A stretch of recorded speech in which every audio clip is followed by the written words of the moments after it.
area and the athletics offices on the left and right-hand side of that. So we'll be continuing to work on finishes. MEP rough-ins, mechanical, electrical, plumbing are progressing well, and that work is, again, moving along well, and it'll look a lot different here in the next couple of weeks. So moving then on to the budget portion of the project, the format is slightly different from what we've looked at over the last couple of months. There was a request to show the original, the sort of the starting values of each of these line items, and we went back to the presentation from November of last year, November 7th, and you can see in that first column now where those values for each of these portions of the project were originally reported. And you can see then, middle column, similar to last several months' presentation, is our numbers from last month's update, and then the current values are in that right-hand column. Any of the changes from the previous month's report are highlighted in yellow, so we can talk about those. But I'll spend a couple of minutes going through this because it does have a little bit more information with that starting value. So our funding values are available dollars for the project. You can see that we were at $61.5 million initially in November 7th. That increased due to some increased projections on referendum borrowing and available funding for kitchen equipment. There has been a slight downtick from last month on the estimated referendum borrowing. Obviously, the interest-bearing market out there isn't at its highest levels these days, so that has ticked down slightly from where we were last month based on input from Ben. On the budget side of things, the site costs have unchanged at $52,500. Our consultant costs, that's our design and engineering costs, have remained unchanged. The miscellaneous costs, you can also see, have increased somewhat. That was due to the inclusion of the gym floor replacement at the middle school and then some exterior door replacements throughout the district. The maintenance building on the next page. You see that's pretty much remained unchanged since the inception back in November. Our GMP, C.G. Schmidt's GMP costs, that's remained unchanged through the process at $49,946,000. Contingency, that value, the project contingency has gone down.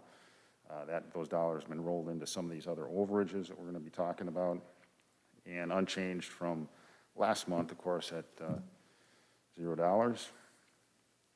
On the low voltage side of things, there were a few, well, you can see that that's a line item that's increased pretty significantly from where we were back in November. That was, we've had some conversation with that several months back. We included some increased scope for security and low voltage systems throughout the school, particularly here at the high school and at the middle school, that caused that number to go up. There are a few changes from last month. You see those highlighted yellow in the last column, just a few. Again, these were some security upgrades that after getting into the spaces and looking at things, staff made some recommendations, and it was agreed to move ahead with some of those improvements.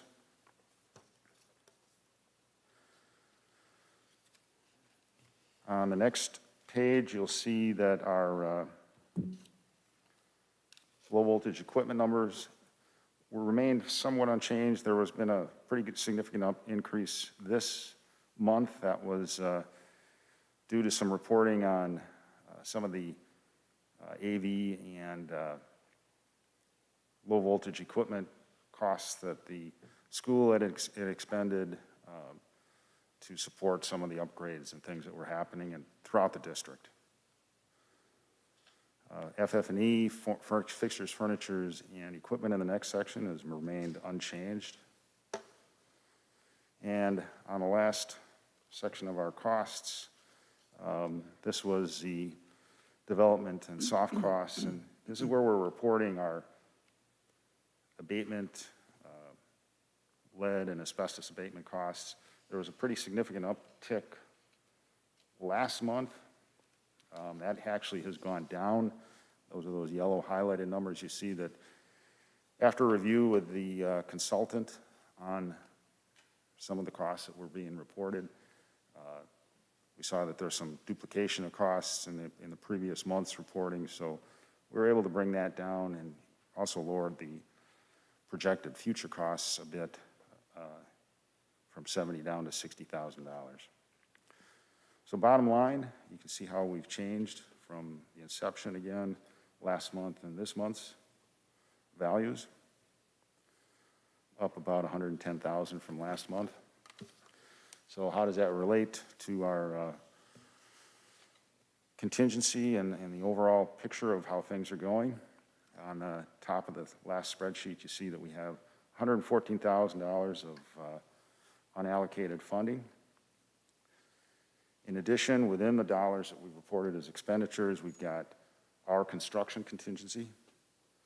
That has ticked down a bit from last month by about $100,000, a little over.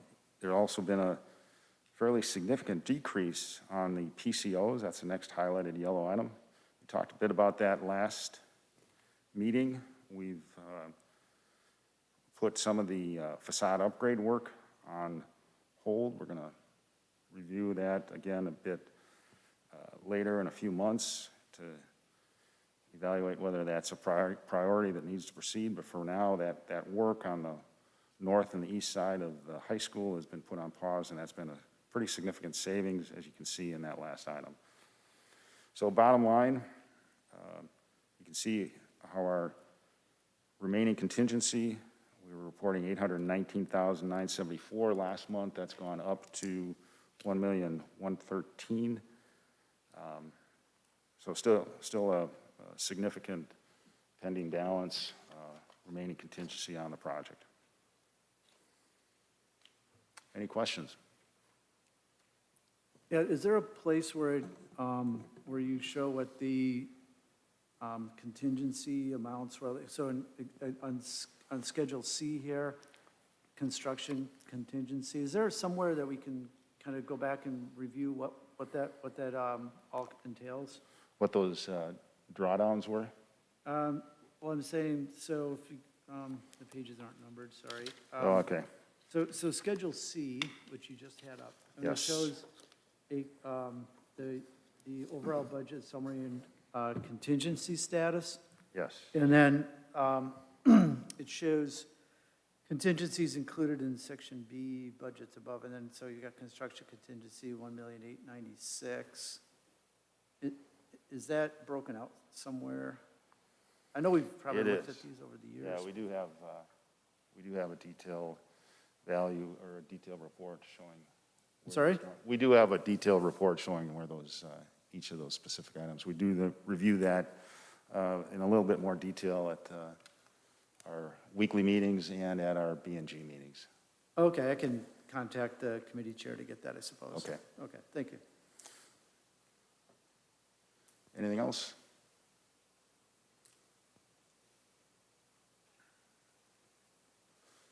All right, thank you. Great. Thanks, Ross. Thank you, Thanks, Ross. Ross. I'll take that clicker, Ross. All right. Next subject is district reentry plan update.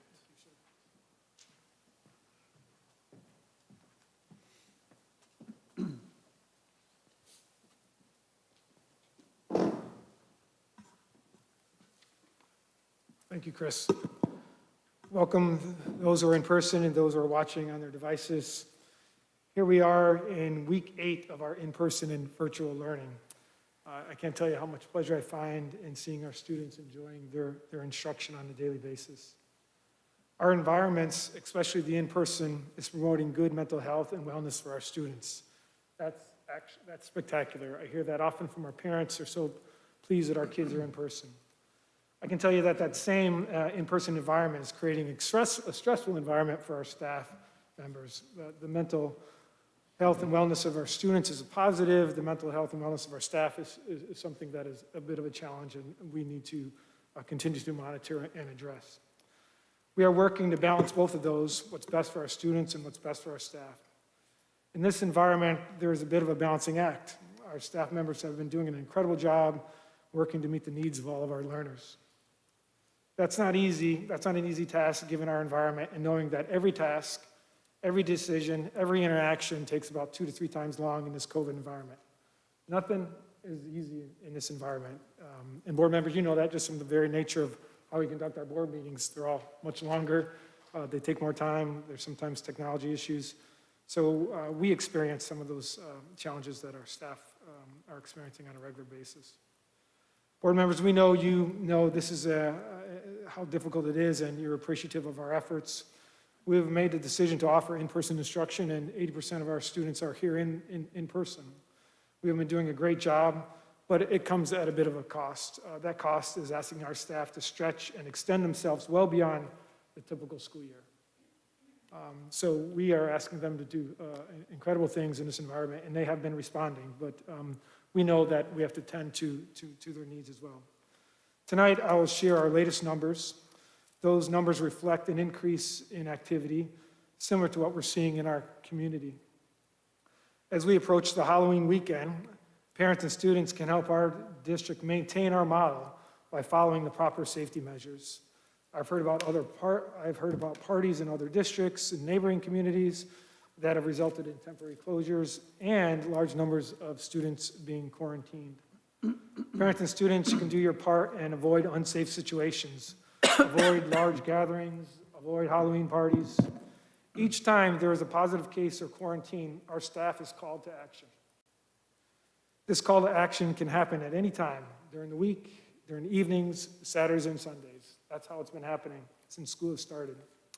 Anytime there's a positive case or quarantine, teachers need to adjust their programming and planning and have to do it immediately, which causes a disruption to the current plan. Multiple disruptions cause stress and anxiety, and it affects other students and staff. Please, I ask parents and students to do your part and reduce the disruptions to our model by following the necessary safety precautions. We have made it into week number 8, which is awesome, week number 8, and I look forward to continuing with our model into the future. But it can only be done with the help of everyone kicking in. We have achieved our goal of providing access and quality and safety for all. And I think what we want to maintain is a quality experience. The original principles laid out in our reentry plan in August, we are finding that they are, in our current model, it's much more demanding than we had anticipated. We predict that this demand will increase and will continue, and the quality of our instruction and learning may be impacted. Our goal is to sustain a quality experience for all.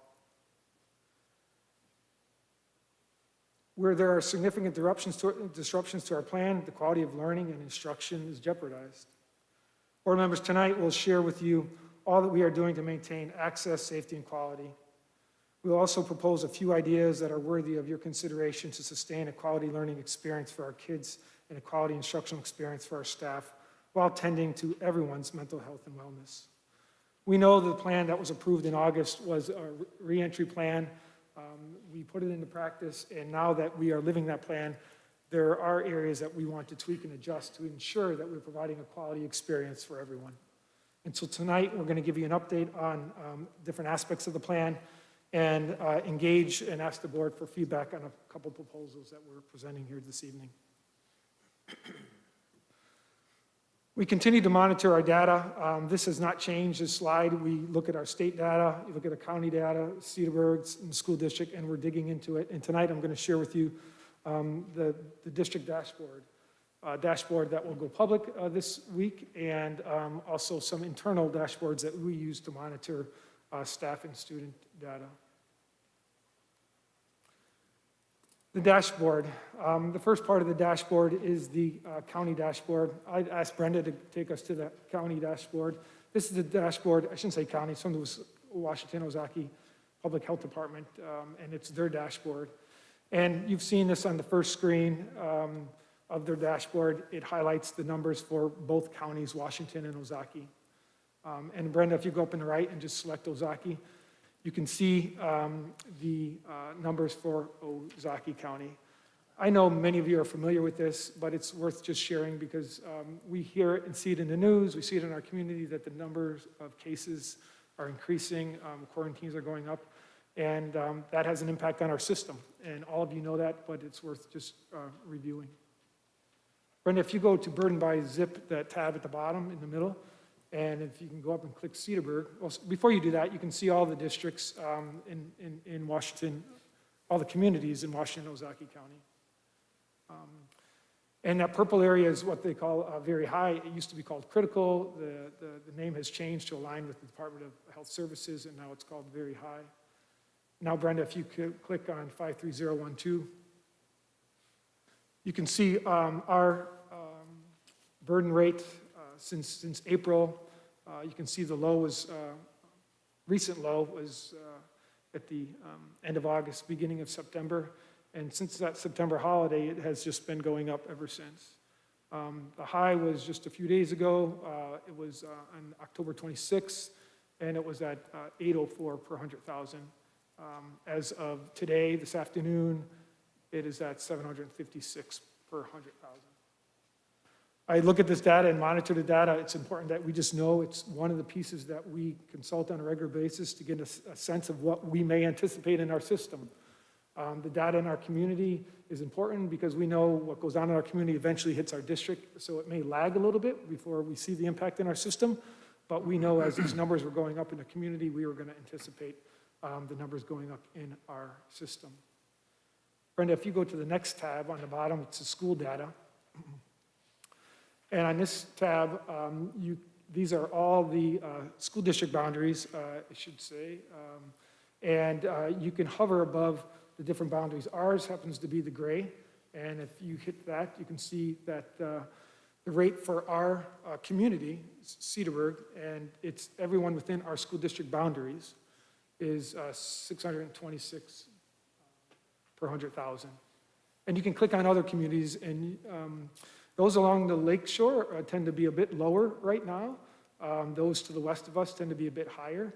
That's been the trend. It's been out to the west a bit higher, and that trend has been moving to the east, and now our numbers are going up, and I suspect the numbers along the lakeshore will eventually begin to increase as well. The dashboard that I would like, well, let me pause there and ask board members if they have any questions about the health department's dashboard. One question, when you say cases, are this positive test results? Correct. Okay. Yep, by the PCR, not antigen tests, those are PCR positive results.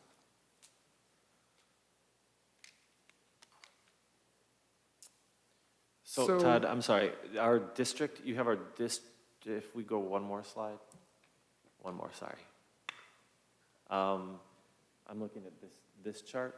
That's where I'm going right now. Are we not there yet? Nope. Not there yet? Okay, all right, I'll wait. Sam, I like you keeping us moving. Sorry. So we are ready to go on to that slide, Sam, as soon as Brenda gets back there.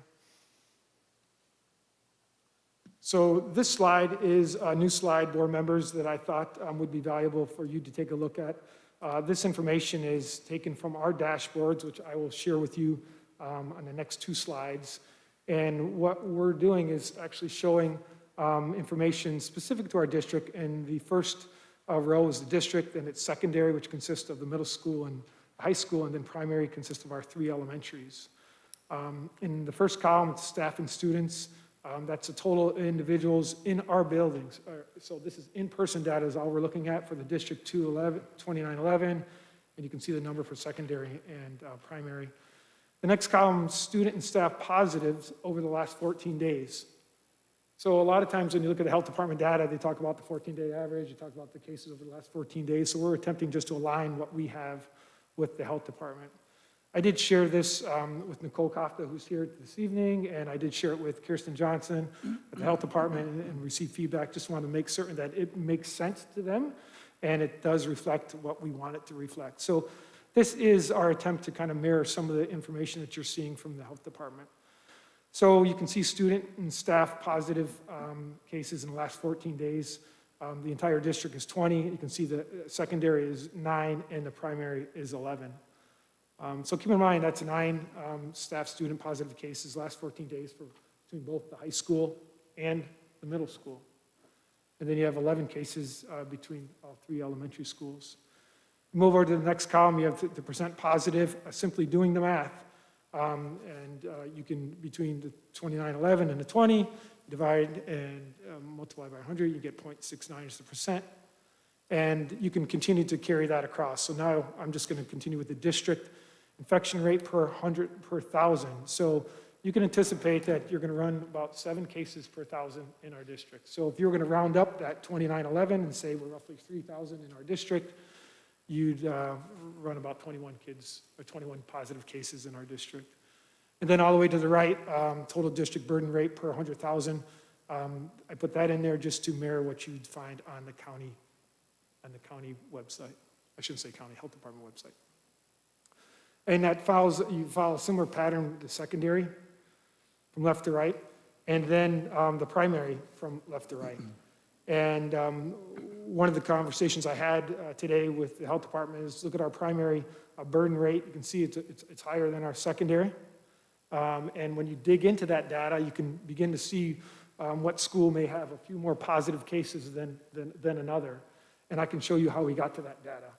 Because there's an explanation behind it, and we want to make certain we're digging in, because that's the type of decisions that's the kind of information we're going to need to make decisions as to whether we need to quarantine a grade level, a classroom, multiple grade levels, or an entire school. So the rolling closure, as I coined it, those are real possibilities given some of our rates, and equally important given the availability of staff to fill some of those quarantine staff member positions. So I'll pause there. I might have spoke a bit quickly, but are there any questions about this particular slide, Sam? How'd you know? Yeah, so looking at these numbers and looking at the graph where we spike way up into the purple, those numbers are obviously alarming. I also understand that we've got, a high level of volatility in these numbers because of our overall numbers being, our overall population being relatively low, that one case or a couple of cases can affect this quite greatly. But I'm wondering if, and I also understand that this is just one data point. I'm getting to my question eventually. Mm-hmm. I'm wondering if we have a number that is a high enough number to be in and of itself cause for action. Yeah. I know some communities, some countries make their decisions principally based on burden rate. I have friends who live in Spain. Of course, I'm a walking stereotype as a Spanish teacher. But I know that after 500, they shut the community down. That's their reaction in that region of the world to just a burden rate. I'm wondering if we have that number or how much weight we are giving to the burden rate. That's a great question, and that's the question that I think many districts are asking themselves who are in person right now, Sam. The health department had put out on their dashboard a decision matrix, and they had 350 as being the burden that they would recommend school districts go virtual at 350. But they also had the caveat that this is not just one data point, that you should consult other data points. I was on a call with the health department today. I was on a call yesterday with the health department, and I was on a call on Monday with the health department because I want to make certain that we are monitoring the numbers. And as we've been saying since the onset of this pandemic in our presentations in August, we will follow the recommendation of the health department. And at this point, the health department has not suggested that we go virtual, given our data, our internal data. They've seen it, these numbers, and I'll continue to engage with them. So to answer your question, there is not a particular threshold right now that we would cross. I think as I go through the presentation, you'll hear from Conrad, and I think the staff fill rate is going to be something that probably would push us to go into some rolling closures before this. I think our numbers, we're not pleased with these numbers, but as the health department said, all things considered, these numbers are manageable given what we have in place. The mitigation measures that we have in place, I think, are working to the extent that we anticipated them to work. Our numbers are better than other districts that are in person, and we'll continue to work with the health department and have them work with us and make recommendations as to when would be a time to either close a grade level, multiple grade levels, or a school for a short period of time. I think it's clear from the guidance and direction the board has provided that our preference and our default is to remain open, but we want to do that safely, and we want to do that in a way that doesn't stress our staff out. We know it's good for kids. I've heard it from kids. I've heard it from parents. I heard it from teachers about kids. But we also know that this environment is definitely taxing our staff, and so we want to be mindful of that. So to answer your question, I think we probably, it's likely we would get there, Sam, that there would be some rolling closures, and through all of our presentations, we've kind of put parents on notice, and as we have noticed our staff, that on a dime, we will have to probably close our doors for a short period of time, maybe a week, some maybe 14, maybe a bit longer. You see that in some of the districts that are surrounding us.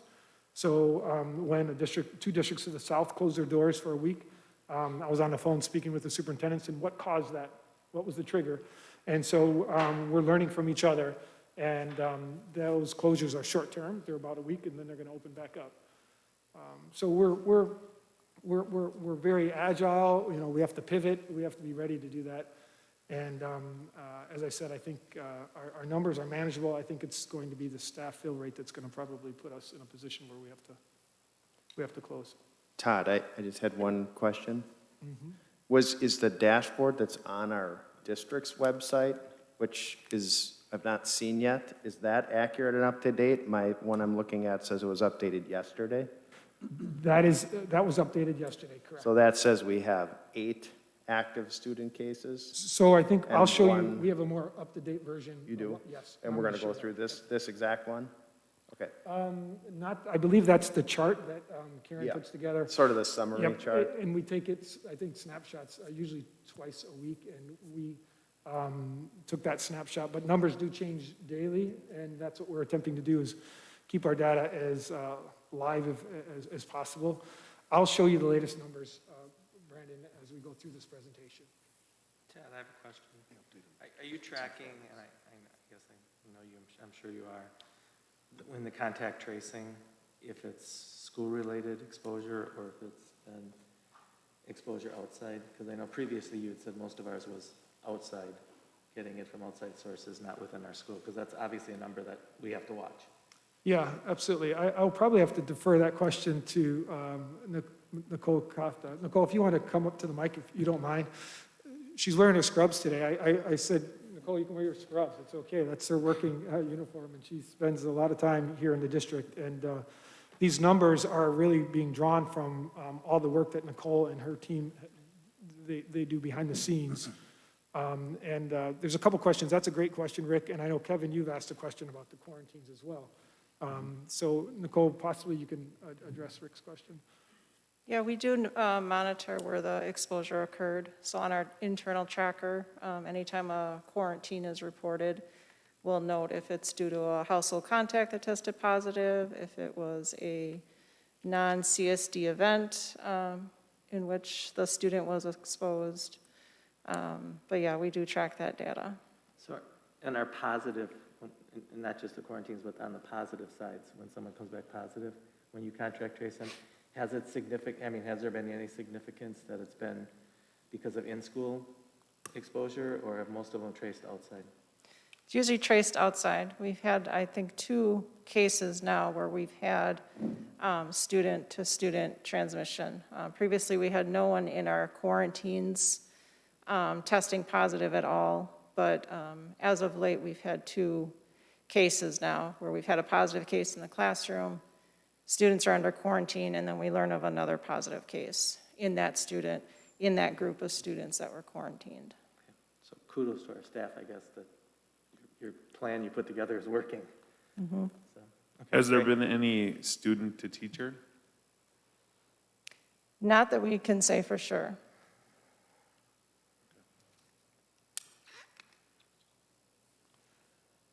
Yeah, I'm impressed that the quarantine seems like it's working very well. The news of 2 is new to me. I didn't know that. It had been 0 It had been today, which is 0. awesome. And that you quarantine out of safety's sake, and nobody had gotten it. So 2 out of the hundreds of people that we've quarantined, I don't know the exact number, but it's about 115 or so at a time, it seems. So that's Yeah, great. yeah. Our quarantine numbers are, I don't know the exact number offhand. I'm sure we'll see it on the graph, but they're up there. And it's not always, like I said, it's not always school-related exposure. It's parent contact, positive. Okay. And I don't know if this would be a question for you, Nicole, or for Todd, but the slide that was up a minute ago, sorry. the previous slide, is got some great data in it that I really liked. And yes, that slide, the percent positive rates are great to see. The infection rate took me a while to understand that, but that's just saying if we were a district of 1,000 people, teachers and students, so that's a good number to use. Are school districts sharing this with one another to see what other schools are at? Do they use the same metric? I'd have to defer that to Todd. He's the one that communicates with the superintendents. Yes, some districts, those of us who are in person are sharing that via just communications on a weekly basis, but not all districts are making public the same type of data that we're making public, but there is that kind of conversation. Okay. And Kevin, what's driving it is when we look at those numbers and we see a district that is somewhat low, the question is about what kind of mitigation measures do you have in place that we don't have in place, so we can learn from each other. No, that infection rate per 1,000 is a great equalizer, because otherwise you're looking at a large school district, their counts would look high. And this, by doing it that way, doing the mathematics, it's a great way to get it on an apples-to-apples comparison. So I applaud this data that you're pulling together. That's great to see. So thanks for doing that. So Nicole, if you don't mind staying there, just in case there's some other questions. On the next slide, board members, you can see this would be the public dashboard that we anticipate going live no later than the end of the week. And Brenda, if you zoom in on the dashboard, and the dashboard is made up of 4 different quadrants, and Brenda's going to expand a bit just so you can see what that quadrant up in the left-hand corner is. So in the upper left-hand corner, Brenda, is the student COVID-19 positive cases in the last 30 days. So what we're doing is tracking the positive cases. And Brenda, if you take your cursor and start at the 0 there and move across the bars, you can see that what you find are the dates and the number of positives on those particular days. And underneath there, we track the positives for the last 14 days, and then the positive cases from the start of school. And if you go to the right, Brenda, to the next upper right-hand quadrant, you can see the student COVID-19 related isolations and quarantines. And it's the same type of thing. You can move from the left to the right at the start of, I don't say the start of the school year, but for the last 30 days, you can see the number. If you hover above, you can see the number of isolations and quarantines going from left to right. If you go all the way to the right, the latest information, which is the 27th of October, we had 114 quarantines and 9 isolations. So what you're able to do is balance a bit of those positive cases on the left with the number of quarantines, and you can get a sense of just how the numbers are trending in our system. Brenda, if you scroll down to the lower left-hand corner, if you don't mind, we're doing the same thing for staff. So you can see, again, going from left to right, there's the date at the bottom, you have the orange graph, you can hover above one of the bars, and you can see what the positive number of cases are on a particular day. And underneath that chart, you can see the number of positives in the last 14 days, and total positive cases since July 1. And if you go over to the right-hand side, you have related isolation and quarantines. Same type of, and you can see the uptick there, right? The quarantines have gone up. And when we say staff, we're talking all staff in the system. So there's about 400 staff members is the number we're using. So that includes teachers and all support staff, administrators, everyone. And you can see the uptick there. And if you go all the way to the right, you can see the latest number as of the 27th was 17 quarantines and 1 isolation. Can I ask a question about that slide? Yes. So that's saying that those 17 people that you're on that day had direct exposure to somebody who tested positive. Does not necessarily mean it was in our schools. It means they were around somebody and now they have to be quarantined for 14 days. I'm just clarifying that's your standard? Correct. Correct. Yeah, it's the total number of students, or in this case, staff. And how does that staff member, whether they let us know or whether the county calls us, how does that quarantine workflow algorithm, what happens first and what's the order of how somebody ends up in quarantine that's a staff member? Typically, the staff member will reach out to us, myself and Conrad Farner, and let us know that someone that they recently spent time with had tested positive for COVID-19. And then we try to figure out when was the last date. Was it within 48 hours when they became symptomatic? So if we determine that, yes, that is the case, then we tell them that they need to quarantine for the 14 days. So the employees reach out to us direct. And of the people that reach out to you directly and tell you that they're exposed, how many percent are validated or end up quarantined? Like, are all of them end up quarantined or most of them? Like, what would you estimate? I would say most of them, yes. I'd say 9 times out of 10, when we get a report that a staff member has had close contact or we determine close contact has occurred, I'd say 9 times out of 10, we determine they need to quarantine. And is that your role specifically? You do that? When And they Mr. call? Farner. One of the two of you sort of goes through the process. Yep, And then you let the employee know you're out for 14 days, you got to teach from home or work from home or whatever the case is. You set that up then, is that right? correct. I take care of the medical piece, and then Mr. Farner and Mary Kolinsky take care of setting up remote teaching. Thank you. Well, 17% of the time, it's been a symptom situation that it ultimately resolved without positive. So that's about the only time it doesn't end up having a quarantine or isolation. And even in those cases, they're out for a while until it gets determined. Can you say that again in the microphone?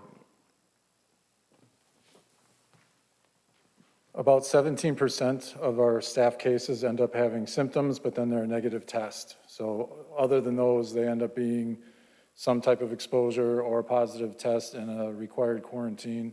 But out of 96 incidents, 16 have just ended up as a negative. But again, until that's even determined, there's still missing time. Wait, are you saying you had 96 of them and only 16? Say that one more time. We've had 16 cases of symptoms, but then not a positive test. So that's how that one ended up being resolved without needing actual full-blown quarantine or isolation. That's out of 96 total incidents that we've tracked so far with staff. So when somebody has exposure, you're advising them to go get tested? Typically, And then if they haven't already. if they test negative, they're coming back? As soon as they're symptom-free for the necessary amount of time. Okay. And there's always other conditions. If they're in a home where there had been another case, we got to track that. So the timing is always impacted by the individual situation. Does everybody get tested that comes to you with a case? Not everybody, but I'd say most. Most. Almost all? Vast majority. Almost all. I'm sorry? Almost all? Almost all, yeah. Thank you. So Yeah. board members, what you see on this slide is the first page of our public dashboard that will go live at the end of the week.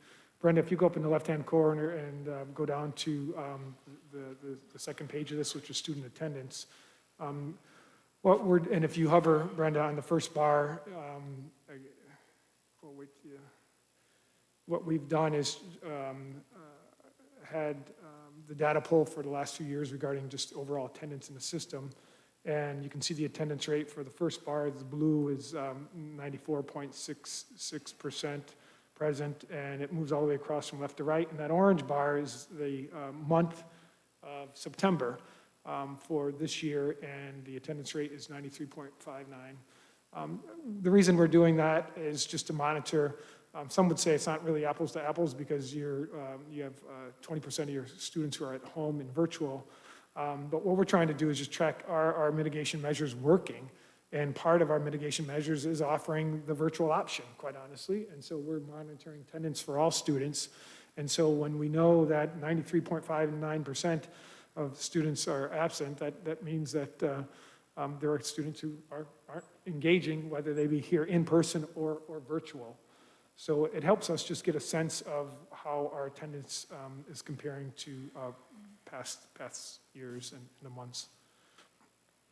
Yeah, and Todd, just a quick call out. So the slide that we were looking at previously, it's helpful for me to see kind of holistic numbers, right, to date. So with students from September, we've had 37 total positives and staff is 19. And it seems that the cases in the last 14 days are somewhat still on trend overall.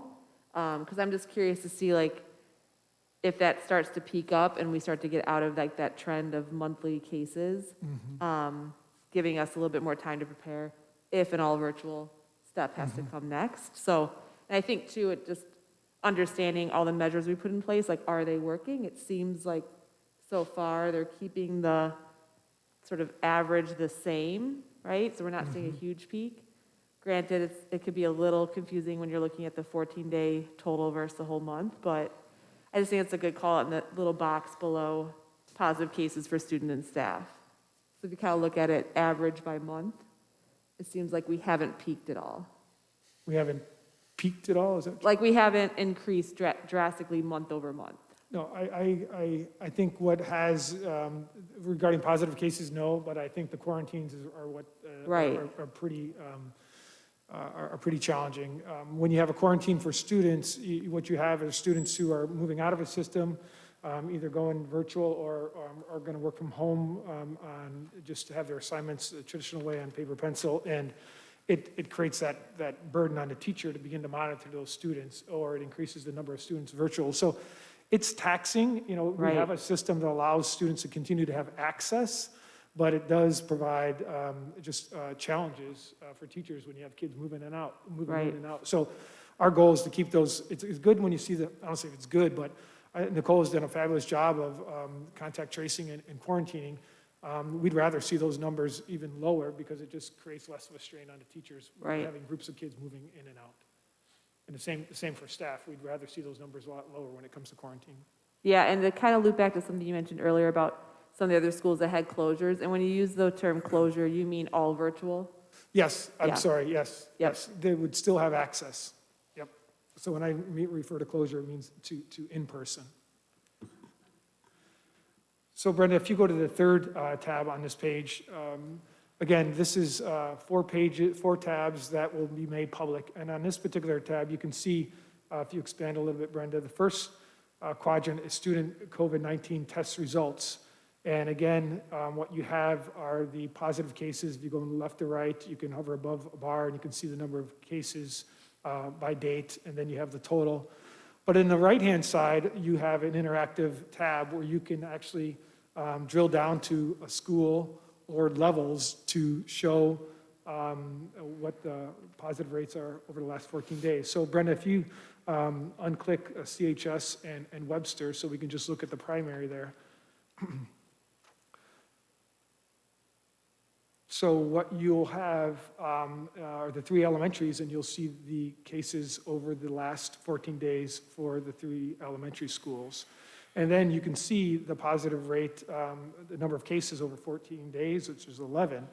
And so then, if you're even more curious, you can drill down to each individual school and see where those cases are coming from. It takes you back to the first slide that I shared with you where it showed the higher burden rate for elementary. So now you can go and start looking at each one of the 3 schools and determine where the cases are breaking in a school. And we know where that's happened, and the students are quarantined, and we can monitor that situation a bit more closely. Todd, I'm sorry to ask it again. So this is on the website? This is going live by Friday. Got it, okay, it's not there yet. It's not. I understand. Okay, just Yep. making sure I was not. It's totally taken a great deal of time because there's obviously staff information, and so we're working with different platforms, we're working with different departments. John Shield, who's working the camera back there, has been doing an awesome job in pulling the data. He's working with Conrad and Mary in the HR office to get the data for staff. So it's taken a bit of time, and it's been somewhat live internally, Brandon, but we wanted to test it and make certain that the links are solid and not going to break down. So by the end of the week, this will go live. And Brenda, if you scroll down to the next quadrant on that page, you'll see the staff COVID-19 positive cases the last 30 days. You've seen this before, but again, if you go to the right, you can begin to drill down by levels. So you can do secondary, you can do the high school, you can do the elementaries. And so, again, it's a way for us and for the community to see how the cases are breaking in our particular schools. And one of the reasons to do this is because we know that parents could hear, oh, there's a lot of cases occurring at a particular building, and the next thing you know, fear is driving a lot of parents to pull their kids out of school and maybe request to go virtual. So having transparency around this data, I think, helps parents and the district make more informed decisions. And then the last tab on this particular sheet would be detailed information regarding related isolation and quarantines. Again, you've seen both of these graphs before, but they're more interactive now. So again, you have student quarantines and isolations in the first quadrant, and then you have the filter to the right. And if you scroll down, Brenda, you can see that you have the staff-related isolation and quarantines, and you have the filter there as well. So it takes, if we wanted to go back all the way to the first home tab, Brenda, number 1, what you see is the overall information at a glance, and then the subsequent tabs will allow you to drill down by levels.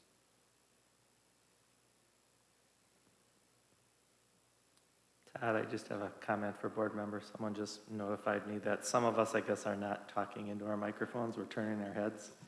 That would be me. No, they said you're doing good. They said that they're struggling to hear some of us, so. Okay. Thanks, Rick. So I'll continue to talk because I know I've been accused of doing that before. So that's the public dashboard. And now if we, Brenda, if you go to the next dashboard, which is an internal dashboard, and I'm just going to share with you one particular slide on that internal dashboard. So what you see in front of you, board members and public, is a dashboard that monitors the student attendance, and it's monitoring some code for Skyward. So up at the top, you can see Skyward codes. CQ is COVID quarantine, CP is COVID positive, and CS is COVID symptoms. And so what we put together here is quadrants for all the schools and one for the district where we can monitor attendance as it relates to COVID symptoms, quarantines, and positive cases. If you look at the upper right-hand corner, Brenda, we can go to the quadrant up in the upper right-hand corner. You can expand onto that so the public can see that in the board. That's the high school quadrant up in the upper right-hand corner. And what we have is the approximate enrollment at the high school in person in the upper right-hand corner, 853. And then we have these dotted lines that show absentee. So, Brenda, if you just hover on the dotted line by the 20%, you can see out of that population of 853, for the school to get to 20%, they would need 170 students to be absent. And now, if you Todd, when you say absent, they are then flipping to virtual? They may be virtual, they would be absent from in-person. Okay. Virtual is probably the option that they would take. Todd, are there other Skyward codes aside from these three that would be used in case of a student absence? These are the three codes, Sam, that are related to COVID. Okay, I'm just So wondering, there like are if somebody other- woke up with a migraine, Yep, so that would be another way to monitor the attendance. So anybody who woke up with a migraine, went on vacation, had a doctor's appointment, that's another attendance monitoring. So this does not include those students. This is just the COVID-related symptoms. Okay, thanks. But that is the question that we were discussing. So this is 20% just related to, I mean, these percentages here, 10, 15, and 20, are related to COVID absences. Because some of the thinking was, we know that the flu season's coming, we know there's doctor appointments, we know that parents pull their kids out for a number of reasons, and so what we recognize, if you were to look at some of these, if you went to, for example, on the high school to the far right, October 26th, if you hover at the bottom of that bar, Brenda, you can see that there were 29 students that were out of school due to COVID-related reasons.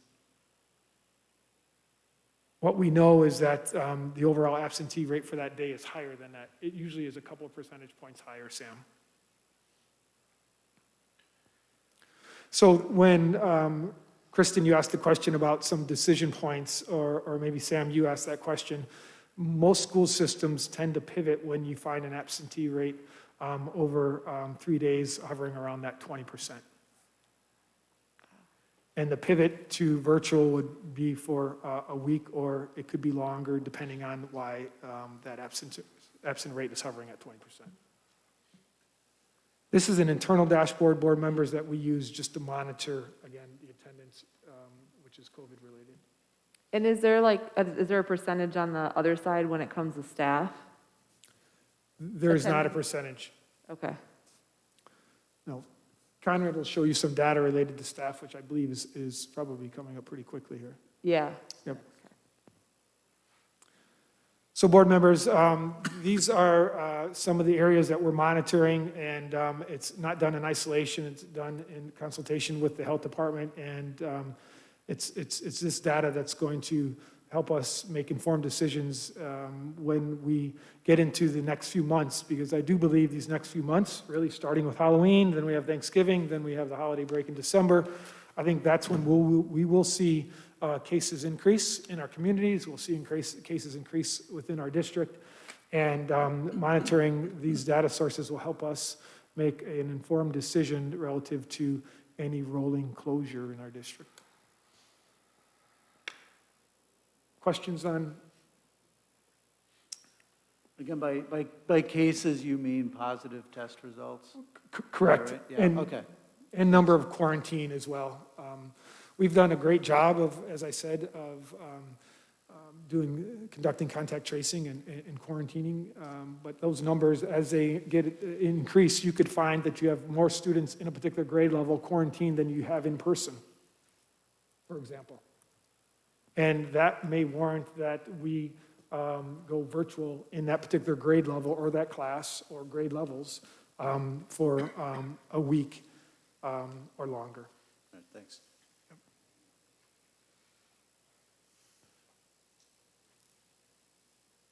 So board members, this dashboard will be up and live, not this particular one, this is internal, but the one I showed you on the previous slide will be up and live by the end of this week. Moving on, the next section is staffing, and I did indicate that this is a key piece to our puzzle, and Conrad's here to share some of what his department has been doing and the building administration has been doing to ensure that our classes are staffed to the extent possible, and he will walk you through some of those numbers. Thank you, Nicole, for your help. Thank you. Thanks, Thank you, Nicole. Nicole. Yep, thanks. Thank you. Don't get too comfortable. So the chart is not intended for close viewing. It's just to give people an idea of a data system that we're using. This one represents our teacher fill rate. We have another one almost identical for our support staff fill rate. The support staff fill rate is not good, primarily because we have anywhere from 10 to 7 positions that we cannot fill that have been vacant pretty much from the start of the year. So that's resulting in our fill rate hovering around 17% for the support staff. For the teachers, that shaded line, the kind of reddish burgundy maroon line there, that was our red letter date. That was our all hands DEFCON panic level day when we had 9 teaching vacancies that we could not fill. And so we can't do that for very long. We can get away with that for a day, but that would not be something that could be sustained if we had a reason to believe it was going to last, and that would result in some of the things that Todd was talking about, where we may have to quarantine an entire class or grade level. The good thing about quarantining an entire class is we don't have to hire another staff member. And so typically what we've been trying to do is when a staff member does go out on a quarantine, we're trying to hire or move people around so the students that are still coming to school have their teachers streaming in from home, and then we have to have that supervision in the classroom. And so that is creating an incredible load when it comes to the cost and the manpower, body power, person power, because there simply are not that many people around to do that, whether they're subs or our existing staff, because we're already using most of our existing staff every day. So I tried to capture on the left side of the slide just a little bit of the data that summarizes what you see on that chart. Basically for the year, for the 36 days so far, we average about 15.5 absences for teachers, and 2 of those on average are unfilled.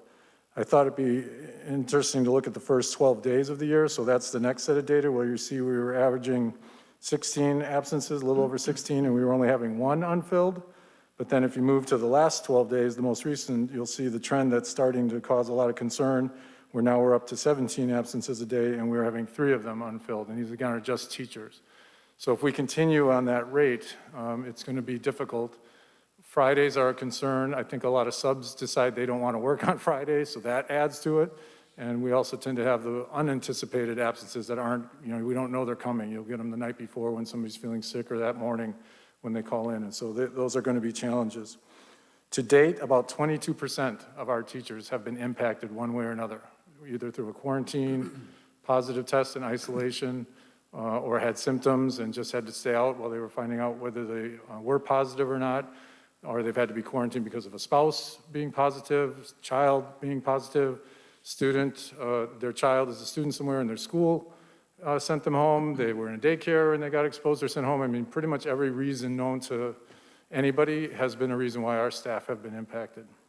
But 22% is a little bit of a concern after just 36 days for this year. So Conrad, for frame of reference, what would be the kind of your normal expectation for a number of absences per day? What, in the post-corona? In a non-pandemic environment? I'm sorry? Are you saying in a non-pandemic environment? Yes. I'd have to look that one up. It's not this high. It's Yeah, I nowhere near figured. this. I hate to say a number without actually literally going and checking. I could guesstimate just from experience, it's probably about a third of this. I would say 5 absences in a day would be more typical. Does that but go that up during the flu season? Yeah, I was just going to say that number will fluctuate greatly. Right. Any given time of year, it can definitely go up to these kinds of numbers when it is cold and flu season. But I would say typically between 5 and 10 would be a more normal absence. And then you also have Bliss Challenge filling the role in a non-pandemic environment. Oh yeah, the substitute shortage as a result of the pandemic is a huge part of the problem. As in a frame of reference, Conrad, I don't know if you've ever kept data like this before, but what would a typical number of unfilled absences be in a non-pandemic year? On any given day? We usually are able to fill them. I mean, it's unusual that we have unfilled. It happens. There are days when it'll happen during a regular year, but it's a very small, very rare. Mostly that occurs in May and June. Is again the problem where you get subs that find other jobs, they get summer jobs, and so they're not as available anymore, and you do see an uptick in absences in those months as well. Okay, thanks. And Conrad, I just had a question about, so the FMLA people there, I mean, are they pretty much just not accounted for for 3 or 4 months, or what is that, they're just out? Yeah, most of those are medical issues that a staff member maybe have. Many times it's a pregnancy, and so maternity leave, and so most of those we knew about, and they started the year out. Some have already come back, and we've also had a couple of new ones go on, FMLA that weren't expecting it. So those are pretty typical numbers, actually. The atypical thing was how many of them were at Thorson. Just one school got hit with an unbelievable number this year.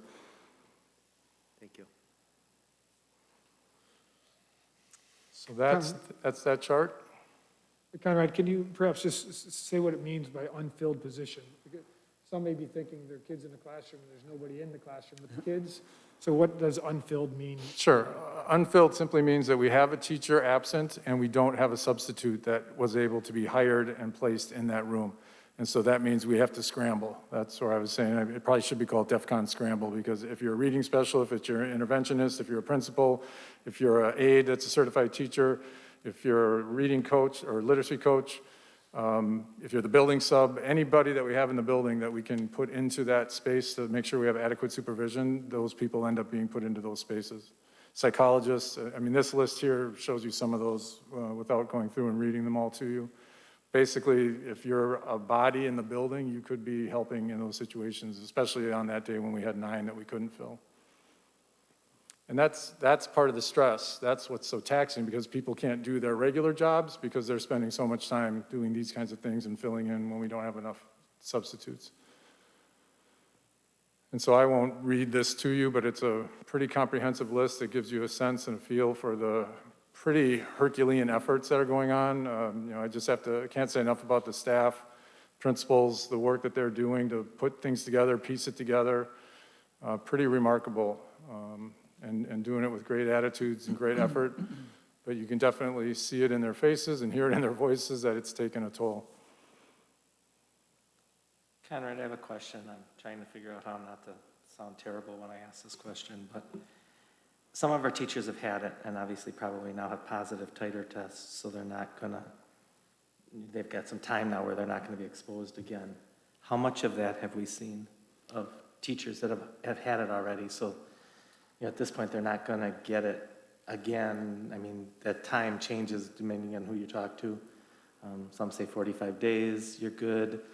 I know people who still have positive titer tests at 6-7 months. So Yeah, we've had 19 positive staff tests. I don't know right off the top of my So head how 19. many were teachers versus support staff. So we don't have a ton of experience since it's only 36 days in. Most of them would have been out then for 10 days at least up to this point, and some are out now. Some have been out and have come back. But we haven't had much conversation about immunity at this point, just because it is so uncertain. right. But yeah, that's definitely something So that it's we're. 19. Okay, thank you. Yep. Board members, any additional questions for Conrad? Good info. Thank you. Thanks, Conrad. Sure. Thanks. Next is teaching and learning. We have Alan, who's going to give you an update on teaching and learning and some of the numbers and some of the challenges from that aspect and some of the possible solutions.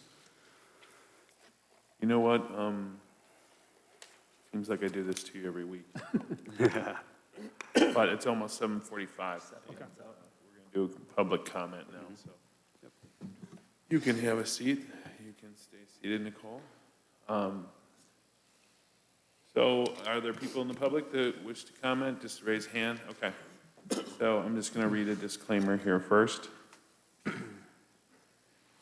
In the past, the State Attorney General issued guidance on how governmental bodies, such as school boards, should conduct the public comment portions of their meetings.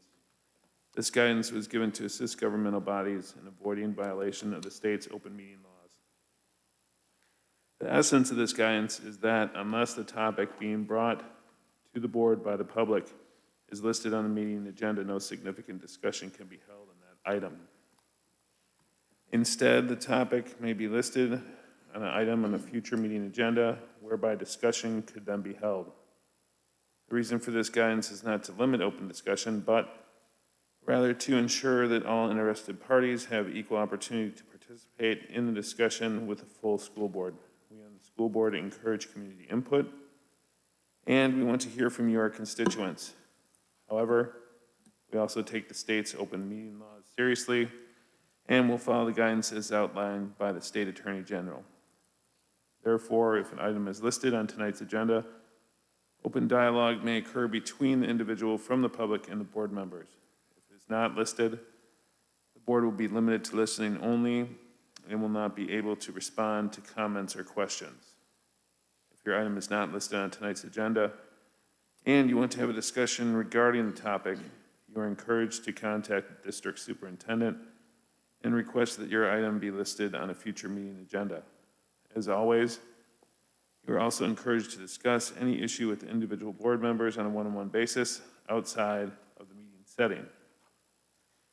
Please make your comments to the board and not to any individual in the audience as per school board policy 167.3. Each statement made by a participant shall be limited to 3 minutes. Please note that this is a public meeting and we ask everyone to address one another with the courtesy and respect you would like to receive in return. When you approach the microphone, please state your name and address for the record. As a reminder, the meeting is being live streamed via the district's YouTube channel and will be posted on the district's website. All right. So we have a list of people that registered prior to the meeting, and I'll just be calling people off of here by your first name. And you can approach the microphone here and state your name and address for the record. Mr. Leach here on my right, your left, will be notifying you by a sign when you have approximately 1 minute left. So with that said, is there a Jennifer in the audience that would like to address the board? Thank you.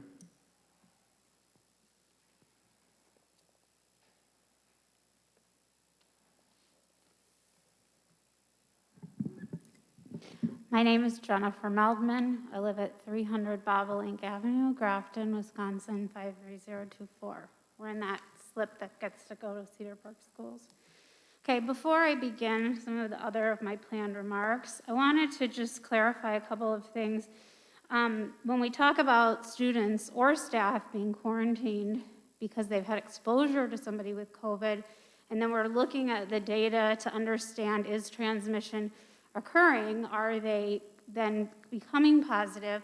I want to make clear that nobody, when they are quarantined, even by the school, nobody is required to get a COVID test. They are asked to quarantine for 14 days. So we don't really 100% know whether or not we're having transmission from student to student or student to teacher or teacher to student, because there is no requirement that people get tested. It is encouraged, it is not required, and even if they do get tested, they are under no responsibility to report those results. So I really think that we need to look at our numbers and take this with a grain of salt, because I believe data is important. I know you believe data is important. But the data is not fully accurate, because we know from what we see in the news and how people are behaving that people do not follow up on things the way they have been supposed to do. So I think that's really, really important. You can look at all your graphs and they look really good and we're doing a great job. And I'm not saying we're not doing a great job, but I don't think the numbers reflect the truth. So that's number one. The next thing I would like to add is that the State Department, the Ozaukee County, Washington Ozaukee County Health Department has said, on Monday they came out with an email that they said they can't do any more contact tracing. They can only do contact tracing when it comes to schools. I only have 1 more minute? Man. So they're full, is basically my point. So you've got a county whose health department can't do much more. What is that telling you? Why are we still sending kids to school if our county can't be responsible? So let me get to my other important point. Number one, you've got hybrid, these half virtual, half in-person classes. My daughters are part of those. I have a 5th grader. She is an amazing teacher. This teacher is responsible for virtual students and in-person students. I have written you emails and I have asked for you to please and go watch these classes. You are asking teachers to be 25 people at once. Not only are you stressing the teachers out, there's no quality when we talk about our goals of safety and quality. There is not quality. Thank you. Thank you. Thank you. Jesse? Before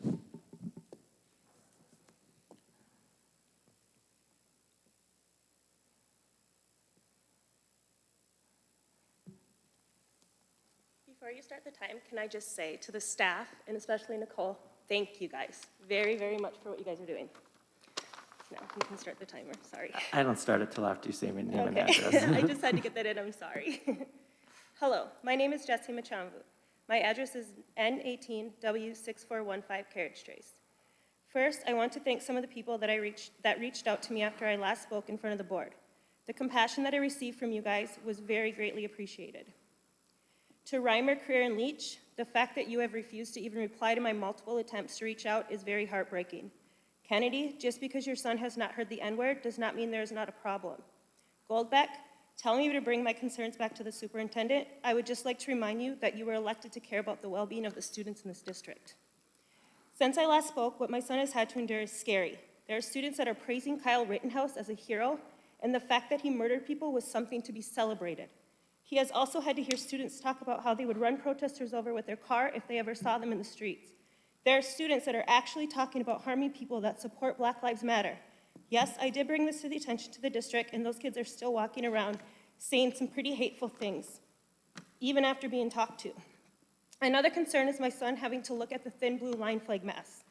I'm guessing that a majority, including police officers, do not understand the true history of this flag. This flag has been a symbol of hate since the 50s.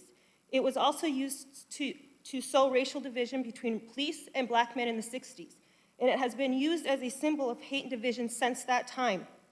The reason and meaning of this flag was lost along the way because there is not appropriate education. My youngest has anxiety just thinking about coming back to in-person still, especially now knowing what his brother is going through this year.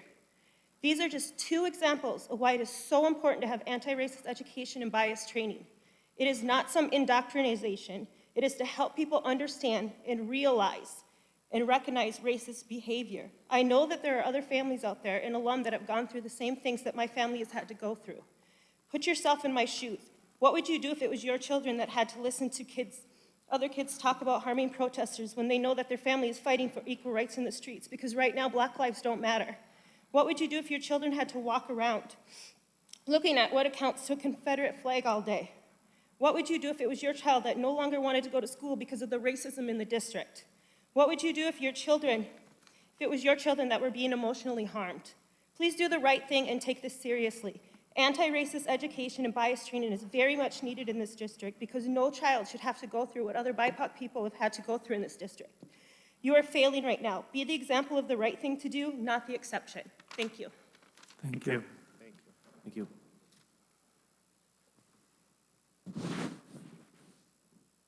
Karen?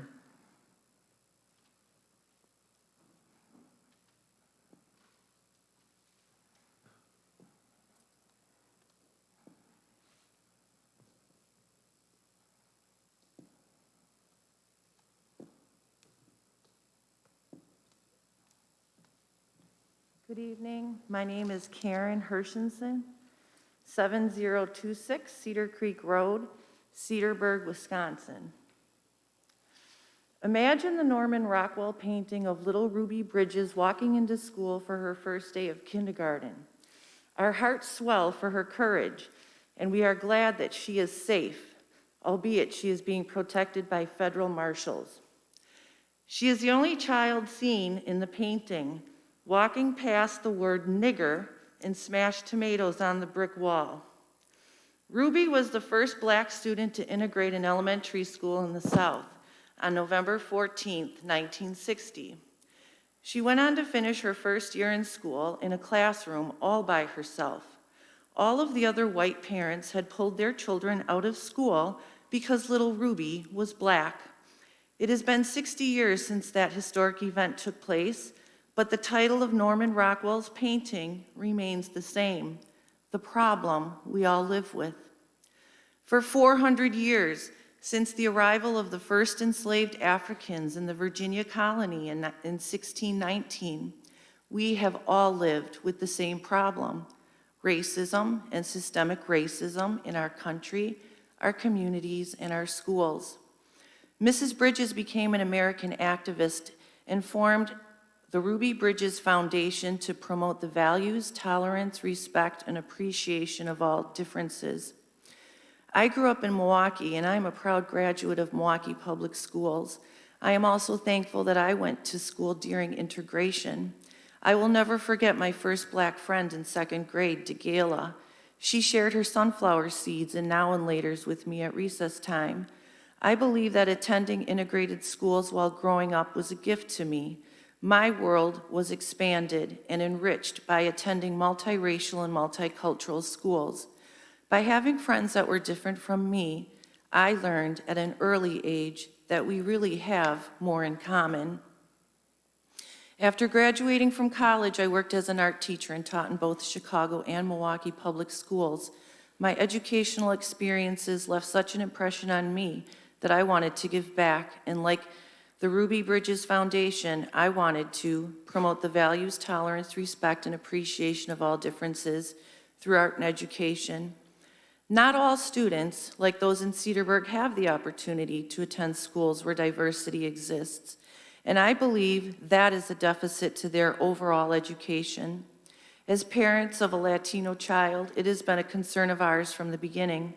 We feel privileged to be able to live in the beautiful town of Cedarburg, and we appreciate all of the benefits that living here has to offer.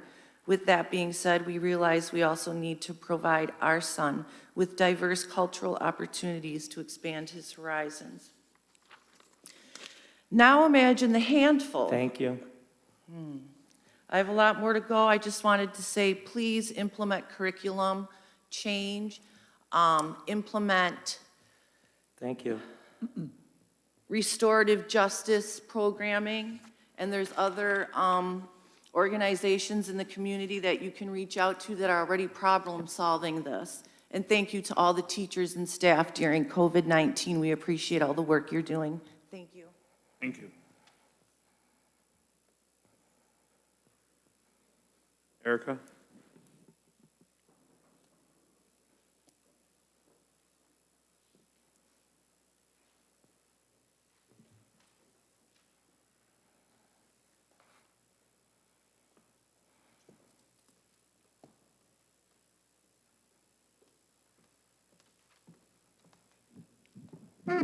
Can you hear me with the mask on? Yep. Cool. Yes. Erica Turner, I am at W66 and 732 Madison Avenue. The year 2020 has seen our district focus on the physical and emotional well-being of families, students, educators, and the community as a whole while we struggle through the COVID-19 pandemic. All the while, we've been ignoring another pandemic, and that's racism. This pandemic has plagued Black, Indigenous people of color for far too many generations to count. Covert and colorblind racism causes repeated harm to our children, and many times they suffer in silence. They feel isolated and alone. Do we train staff on how to effectively disrupt racism in the classroom and in the hallways? Do we include recognition and acknowledgement of biases in mandatory professional development? Do students have a safe, standard reporting process that allows them to feel seen and heard in the midst of their fear and hurt?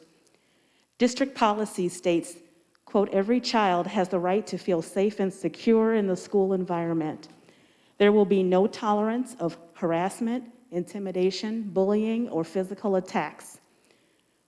With regards to sexual harassment, the policy dives in with thorough definitions and lists 22 different examples. Where's the extensive list of specific examples for racism? District policies define racial harassment as unwelcome physical, verbal, nonverbal conduct based upon an individual's race or color, creating an intimidating, hostile, or offensive learning environment. It includes racial slurs, nicknames implying stereotypes, epithets, and/or negative references that are relative to racial customs, unquote. We at Bridge the Divide have heard anecdotal information from previous and current students and their families about unchecked racism, harassment, microaggressions, intimidation, name-calling, and other offensive behaviors. The response from the district seems less than adequate. In the words of James Baldwin, we cannot believe what you say because we see what you do. If our children matter to you, if their education matters to you, if their struggle with racial trauma, depression, and anxiety matters to you, then you certainly are not showing it. Ignoring patterns and trends, gaslighting, continuing to work within your blind spots, refusing to believe stories and experiences of children and adolescents of color and their families is simply the wrong answer. Please do not stand before us with words that are not backed by action. Ending racism cannot be the sole responsibility of those traumatized by it. We need all parents, all students, all faculty, all board members, and the entire community actively involved to end the harassment, prevent its recurrence, and remedy its effects in our schools. That work needs to start today. Bridge the Divide is here to advocate for families and students. We are here to educate the community. We're here to partner with the faculty, administration, and the board to find and follow a path that leads ultimately to anti-racism. Thank you. Thank you. Thank you.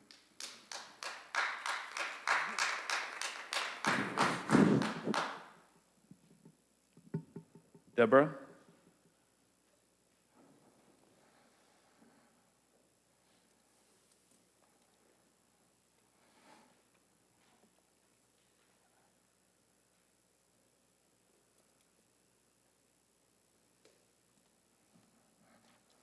Hi, I'm Deborah Schockenman, W77 and 755 Harvest Lane, Cedarburg.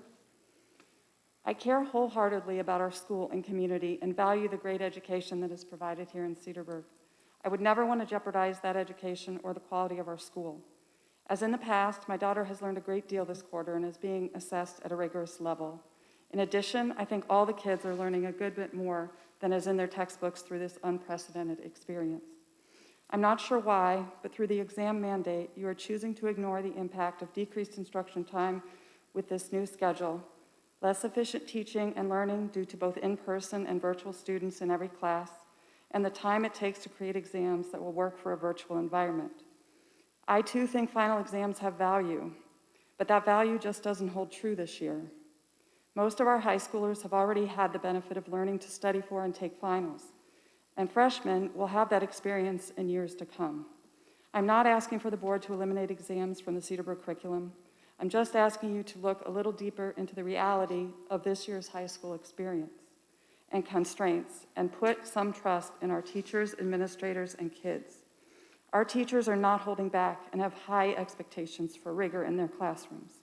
They are putting in a tremendous amount of work, and they need and deserve to feel that the board understands and supports them.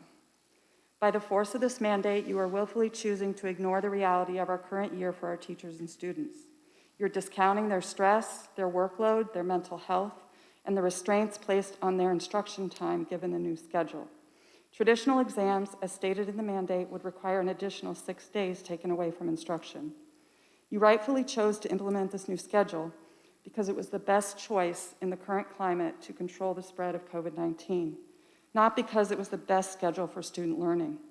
We are all aware that there were learning sacrifices made in the best interests of health and safety. Teachers and kids have adapted and are working so hard to make it all work.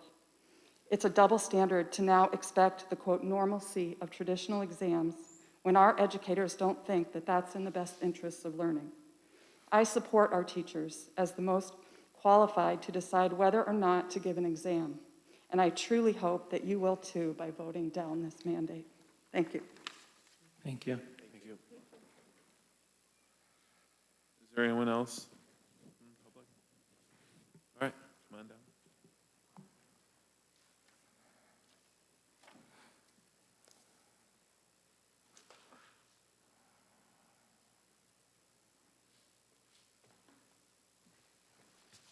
I'm Kira Schockeman, West 77, North 755, Harvest Lane.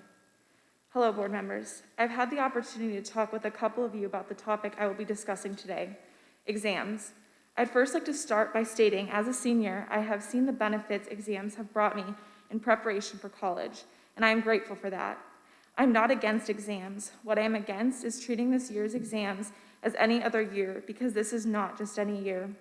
This is a year in education that no one has faced, other than the teachers, staff, administration, and students currently in school. I'm going to do my best to illustrate it for you. This is what a COVID school year looks like. With the new schedule passed by board members, 4 weeks have been cut out of the year due to needing the 4 quarters to be over before AP tests in May. That means that every class, whether it be regular, honors, or AP, has been accelerated, crunched, and shortened. Due to this reduced class time, resulting from the 10-minute passing periods and 10-minute mass breaks, class time has been reduced from 85 minutes to 60 minutes. So now, not only are we crunching the physical days that students are with their teachers, but also the time.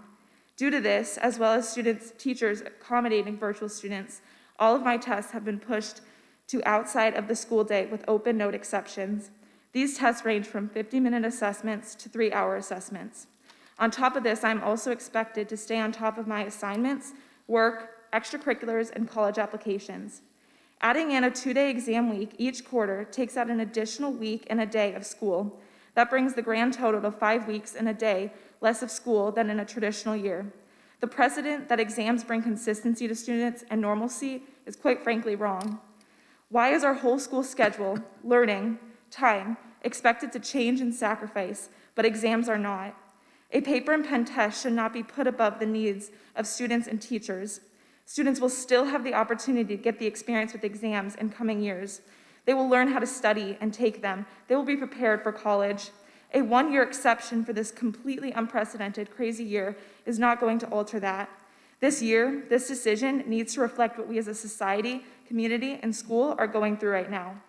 I ask you as the school board to put your personal opinions of what you think is best for the school aside and open your mind to what students and staff are currently facing. And if that is not enough, look at the facts of the time constraints on this year. I lastly want to pose a question. Why do you think there has been no pushback on exams in years prior, but there is pushback this year? It is a simple answer. What is being expected and required is not realistic and is not right. Please put learning above a test. I welcome questions you have and discussions you might want to have after. I will see you all at the next meeting. Thank you. Thank you. I believe there's someone else.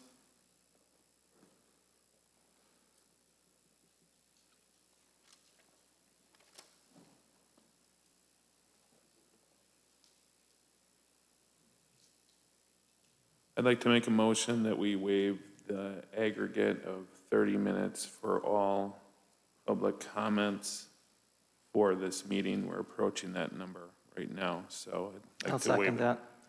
Motion is second. All those in favor, roll call. Creer. What was the motion? I couldn't understand. So there is board policy that states that in the aggregate, we cannot have public comments longer than 30 minutes. And we're approaching that time. Oh, you want us to waive it? Waive it, yeah. Oh, yeah. Aye. Goldbeck. Aye. Kennedy. Aye. Leach. Aye. Cox. Aye. Cedarburg. Aye. Reimers and aye. Thank you. Sorry about that. Jennifer Collins, W59 and 783 Highwood Drive. I just want to say that I support all of the teachers and I admire all of their hard work. I know that this is a lot. And also to all the speakers that spoke today. Superintendent and members of the board, Wisconsin ranks 3rd in the nation for daily new cases, and our state is currently breaking records daily for the number of new cases, hospitalizations, and deaths. In our state, bars and restaurants have been advised to operate at 25% capacity. Yesterday, Governor Evers issued a recommendation that all Wisconsin residents limit their interactions to a total of 5 people and voluntarily shelter in place. According to the Ozaukee, Washington Health Department website, the school district boundary for Cedarburg has a very high burden rate of 626.3. The burden rate for the 53012 zip code has for 15 consecutive days been greater than 350. For 15 days, the burden rate has shown an upward trajectory and more than doubled. A burden rate of 788.9 was reported on 10/27. Ozaukee County burden rates have followed suit and for 14 consecutive days been greater than 350 with an upward trajectory. On 10/27, after 14 days, the burden rate doubled to 777.8. The district's gating criteria by the Washington Ozaukee Health Department therefore places Cedarburg in the critical category which a switch to virtual instruction is recommended.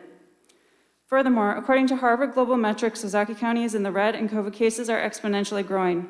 Over the last week, Ozaki County has averaged 42 new cases per day, and if this trend continues, Harvard Global Health anticipates the amount of new cases would reach 86.5% of the total population in Ozaki County.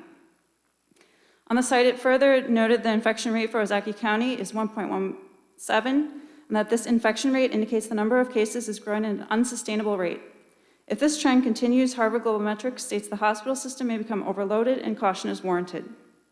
Lastly, Harvard Global Health Metrics noted a positive test rate of 18.3% in Ozaki County.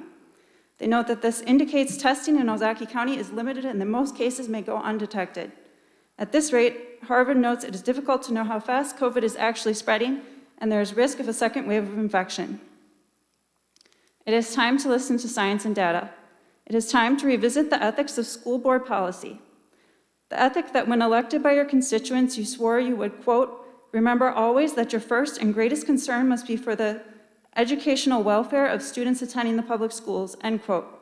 When making decisions, at the heart of these decisions should always be a sense of responsibility for the well-being of others. A sense of responsibility as someone who holds a position of power to ensure the health and safety of everyone who walks through the school doors. Morally, ethically, and in good conscience, the school board should no longer be afraid to lean into the margins as noted in their mission statement, and should move instead to protect the well-being, health, and safety of our educators and children. Teachers across the state and across districts are asking which districts are virtual so they know where they want to work next year. Thank you. Is there anyone else? Anyone else that would like to speak? Thank you, everyone, for taking the time and talking to us tonight. We'll resume with the agenda. All right. Good evening, everyone. My name is Alan Groth. I'm the Director of Curriculum and Instruction, and I am going to give you a teaching and learning update. As an entry point, I just want to draw attention to those of you at home and in the audience that we do have our second semester environment decision window coming up. So November 23rd to December 7th is the window where parents through Skyward can select their instructional setting for their children of choice. And you can also see the high school is listed there. They do this by quarter. So just keeping that on your calendar so that you make those selections for your students. Before you move off that slide, how is that being broadcast to the public? It should be put on our website, and it is, we discussed sending a Sky Alert to families so that they're aware of that. So you won't just post it, you'll do something else? Pardon me? You won't just post it, you'll do something else, a Sky Alert, an email? Correct. Okay, Yep. great. Thank you. So the purpose of tonight's presentation is to seek school board input and guidance on solutions to sustaining quality learning and instructional experiences throughout the school year.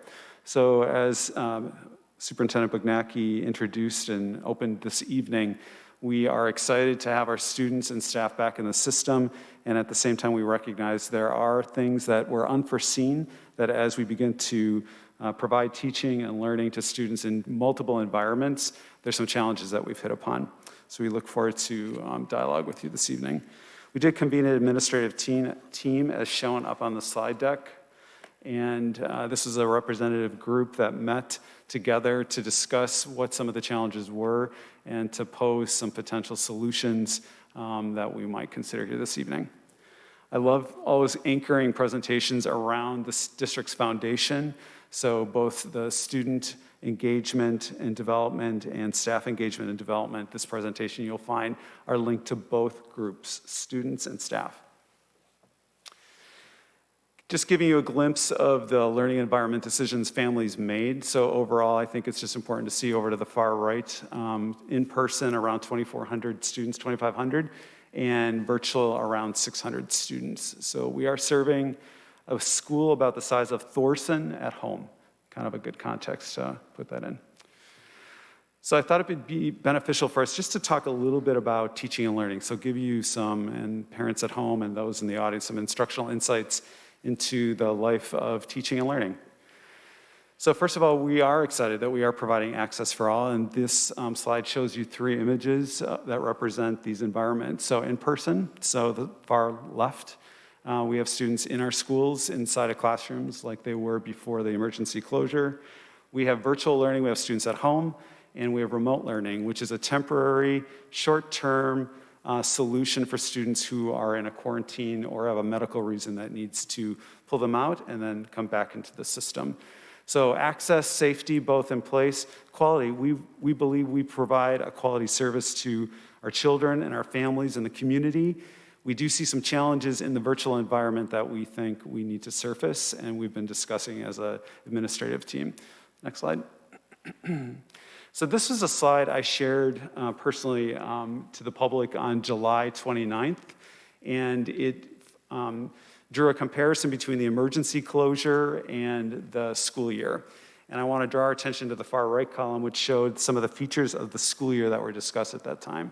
That students, if their parents selected a virtual learning setting, they would have a similar schedule. There would be synchronous and asynchronous content. So I want to stop there for a second because I think there have been times where questions have come up about that streaming should occur a lot or a lot more maybe even than what we're seeing. But we do trust the expertise, and the research would bear out that teachers have to make decisions about how they structure the learning experience for students at home. So when we set this slide up, we put both in there to give teacher some discretion about when they're planning a lesson for students at home, what's going to be the best way to deliver that to them. So there is a blend. Students that are at home are receiving a blend, so I'm just drawing everyone's attention to that. The second area, assignments, performance expectations, more options provided to students so that students at home in a different environment have another way of showing their progress and how they're learning. So drawing attention to that, and then aligned, the grading aligned to the same class requirements inside the school setting. Next slide. So the art and science of teaching and learning. I definitely won't read through all the details of this slide, but I thought it's a benefit to show, and it's a little bit cut off there, so I'm going to grab my notes here so I don't miss anything. So this particular slide gets into really into the craft of being a teacher. So if you love to see students learn and grow, this particular slide really talks about your craft. On the far left, which is, well, actually, it's seen there. First, let me just talk about the layout of the chart. So you've got 3 columns. The column A says corollary questions. Column B, teacher planning and preparation. Column C, pedagogy. And so that's really about some of those teaching practices and methods that you're going to put into place. And then it goes across. So you've got those 3 corollary questions in column A that kind of also then are answered in each of the columns to the right. So let's go through these. So in column A, these corollary questions, I should clarify, are really based on best practice, and they are really part of the psyche of excellent teaching. So when you craft whatever you're doing inside of your classroom or what you do with students, these questions become a natural recurring method for a teacher to plan their lessons. So the first one is, what do we want all students to know and be able to do? So to teach in Cedarburg, we believe that. We have to figure that out. And in the center column, it shows you where we get some of that information. So Cedarburg standards are definitely the overarching content and the what behind what your students are receiving in the classroom. Even though we use Wisconsin standards, they are the floor. And Cedarburg standards are articulated with many other layers on top of that. So that can be everything from college and career readiness standards, ISTE standards, student learning outcomes that we believe are of value, like critical thinking, problem solving, communication. So all of that comes into play when we're determining what students are to know and be able to do. And then as a teacher, I have to figure out how I'm going to deliver that. And that's the pedagogy. Those are those teaching methods. So if I'm teaching early numeracy to a 4-year-old, and I'm teaching them that every item that you look at on a table, if I put 3 little manipulatives down in front of them, that each of those is you touch one that has a value to it. It's like a number 1. You touch 2 of them, those are 2. And you start to equate basically the association between number and a thing. So students build numeracy understanding. And then you take that and you play that out with a math teacher at the high school, and you can see that they have to, as a teacher, if I'm going to try to communicate content to students in a trigonometry class. I have to figure out what's the best way to communicate basic formulas or equations that I need to teach those students at that age. So what we want students to know and be able to do, teachers have to understand the content that they're teaching, understand the standards, and then figure out what's the best way to actually deploy that. Second question, how will we know if they've learned it? So this is all about assessment. So even before I start teaching, I have to figure out what do students already know so that I'm not spending a great deal of time teaching them content that they already know. So as a teacher, whatever grade level I'm teaching, it's part of my job to pre-assess and then assess along the way and have mid-assessments and end-of-unit assessments to get a good grasp of what my students know. The last question, how will we respond? This is all about differentiation.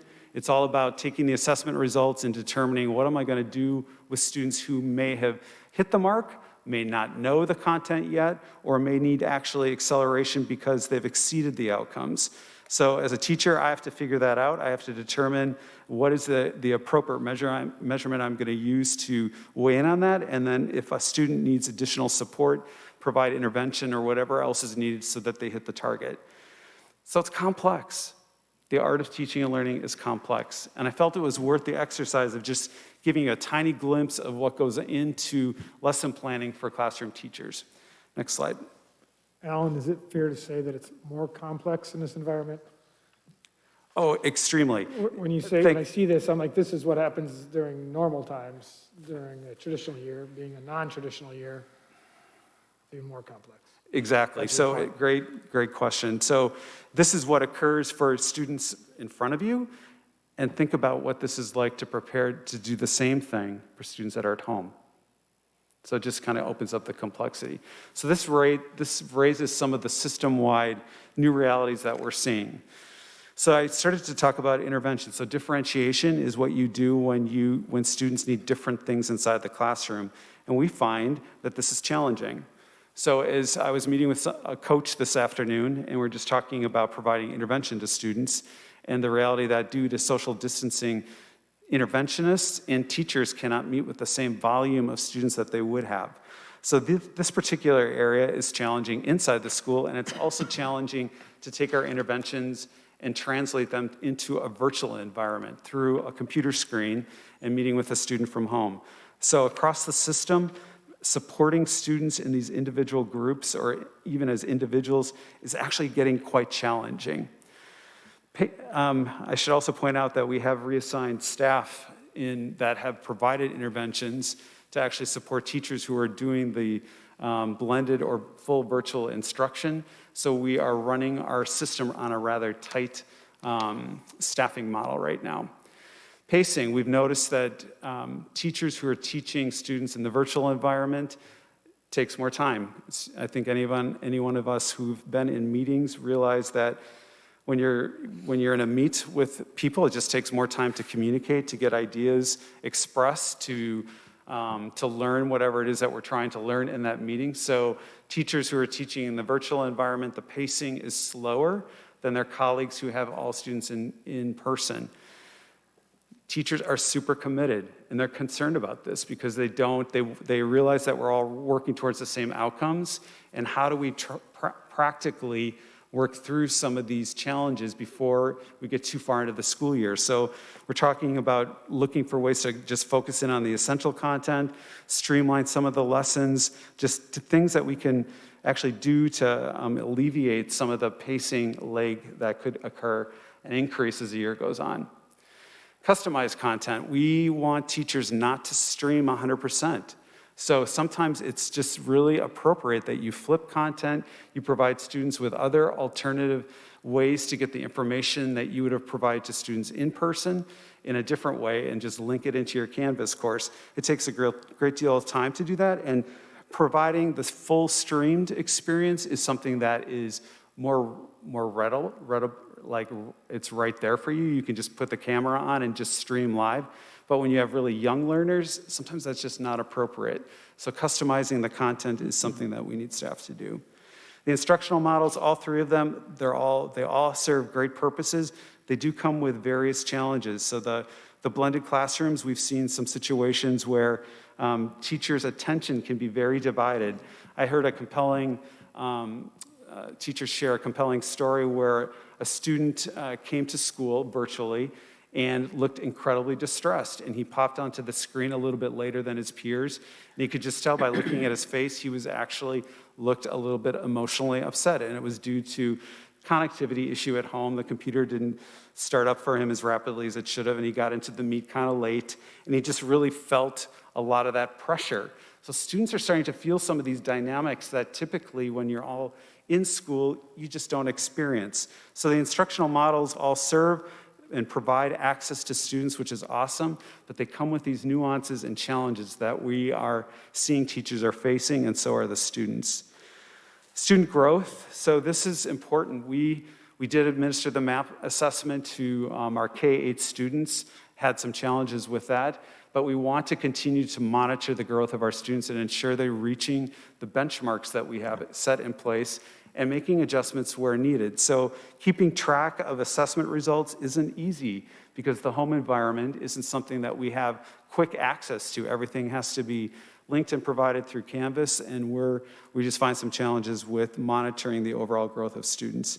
And Canvas continues to be an awesome learning management system. Our elementary teachers have done a fabulous job of all moving into Canvas. Their courses are there, their schedules are there.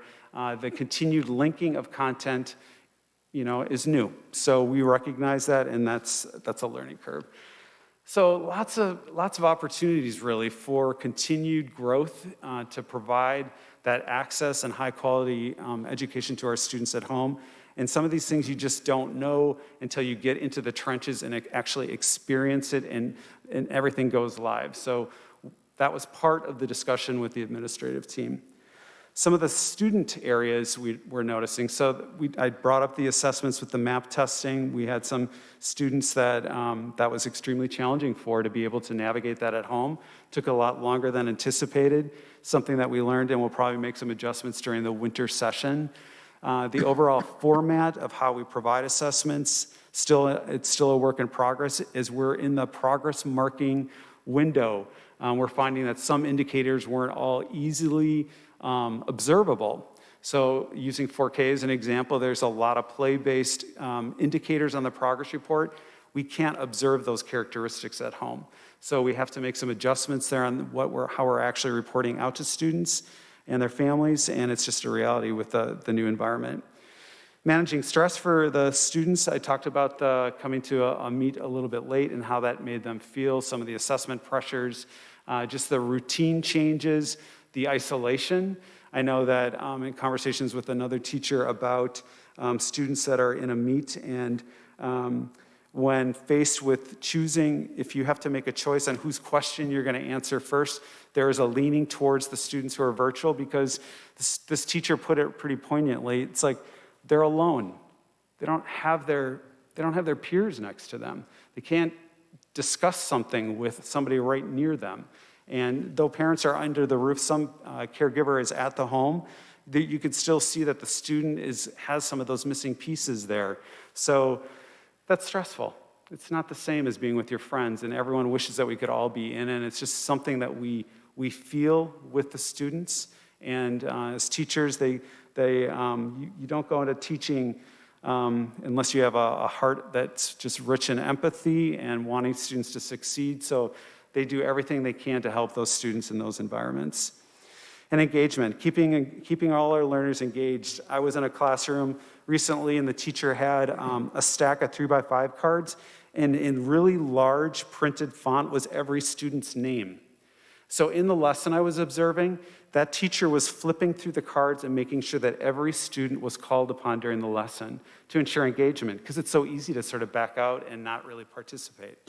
So people are really strategizing, and it's a whole new environment that typically, if you have kids right in front of you, you can see them all. You can use your strategies to call on people when you're inside the classroom, but when you've got kiddos at home like that, regardless of the age, engagement is really important, and it's easy, and I use the word drift.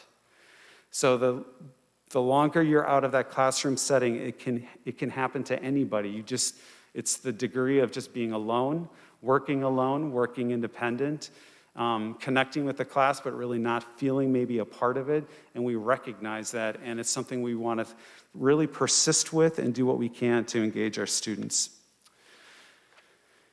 So this slide, this is our 2021 calendar, and what we recognize built in the winter of the 1920 school year, that was built for in-person instruction, and it was built for a traditional school year. And it kind of catches you by surprise. It's like, it's in place. You can see our calendars on our website.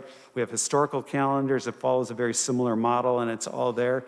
And then you realize the calendar actually is rather restrictive. When you think about some of the pieces that I discussed and the needs that we're seeing and the desire of teachers to get after some of the things that are really important to make the overall learning experience a strong success for students, especially at home, the calendar doesn't naturally provide a lot of wiggle room or opportunity for that. So we see some of these new time challenges, things like preparing for instruction that I've discussed, some of even the safety protocols that really kind of crimp the schedule. The second area, the new safety requirements, smaller groupings, I talked about that earlier. That too actually has an impact on time. Teachers typically would get to meet with more students in groups versus two students at a time. It slows down their progress of helping students through intervention. That's a challenge with time. And the new schedule adjustments that schools have done with, whether it's AMP, the 4x4 here at the high school, or the schedule at Webster, all of those were attempts to work within the confines of the calendar and provide a structure that would really be safe for students, cohorted, and all makes really great sense. But this particular calendar does have some restrictions to it. Next slide. So as a team, we looked at some solutions. How can we get after some of these things? So when you think about, go back to that slide, and I know even though it was complex, with the three corollary questions and how a teacher does lesson planning. That was lesson planning for students in front of you. When you think about all the additional layers for those at home, is there another way that we can support them to get after that work to help the students? And so we proposed a couple ideas as we started to brainstorm as a group, the potential for adding early release time into the schedule for the year, or potentially non-student days. Just alternatives, and there might be something that you're thinking of that we hadn't thought of, just to bring additional support for teachers to help students. So that was the presentation we felt like we wanted to bring to you this evening, to let you hear what was going on as an administrative team and what we're seeing, what principals who are present here. We have Angela Little from Thorson, Tony DeRosa from Webster Middle School, and Adam Kurth from the high school, who are all living, as Conrad said earlier this evening. Really, everyone is stepping up and working hard to help it be a great experience for everyone. But the time restriction is a bit challenging to get after some of these other areas. So I welcome you to, if you have any questions or anything I can clarify, I'd be glad to help you, or the principals can help as well. Alan, I just want to clarify something, because I see it in the note, but I just want to make sure. If we add early release days or non-student days, those are not high school related, right? Because we had a student speak tonight about how we've already taken away too much of their class time. Early release days. So we started with high school working within their schedule in particular. So there would be a bit of an early, Adam, you'd have to clarify, I think it's like a 12:45 pickup. The buses would start here at the high school, then Webster, then the elementary. So there would be roughly, what is it, about an hour out early, roughly?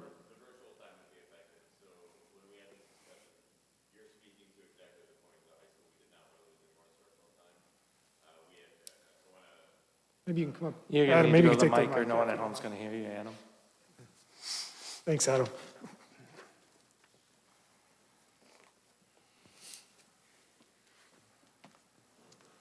Yeah, that's a great question, Rick, and it was part of the reason we designed the schedule that we did heading into the year, is for those minutes that we had at the end of the day to interact with all students. When we started this discussion, it ranged from full days off, traditional professional development days, and at the high school level, we did not want to do that. We don't want to lose any more instructional time. Our staff are very adamant about that, but we also want to respect the K-8 need at this point. And so that's why we looked at the early release days, which wouldn't impact the direct instructional time.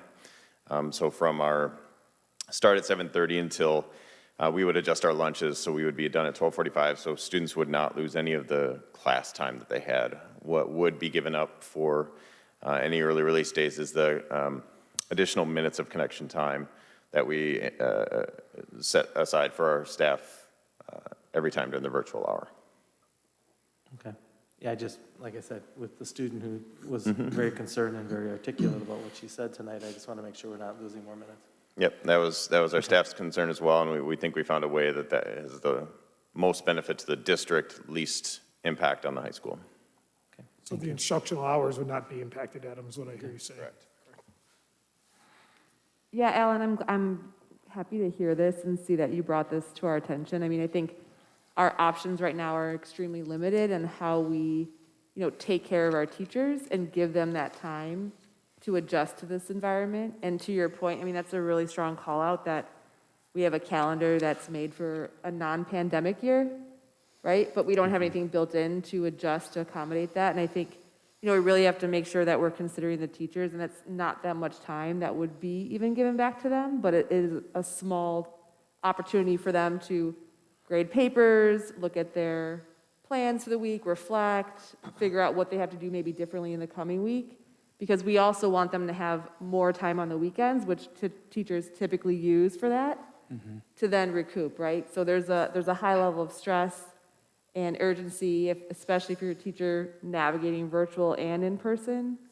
So I think these are, from my perspective, I'm glad you're bringing this up. I'm definitely would like to see us put something like this in place sooner than later, because obviously there's a communication piece to this and getting it out to parents and what that could look like in terms of release times and pickup. But I think these are great ideas for consideration, something we should strongly consider.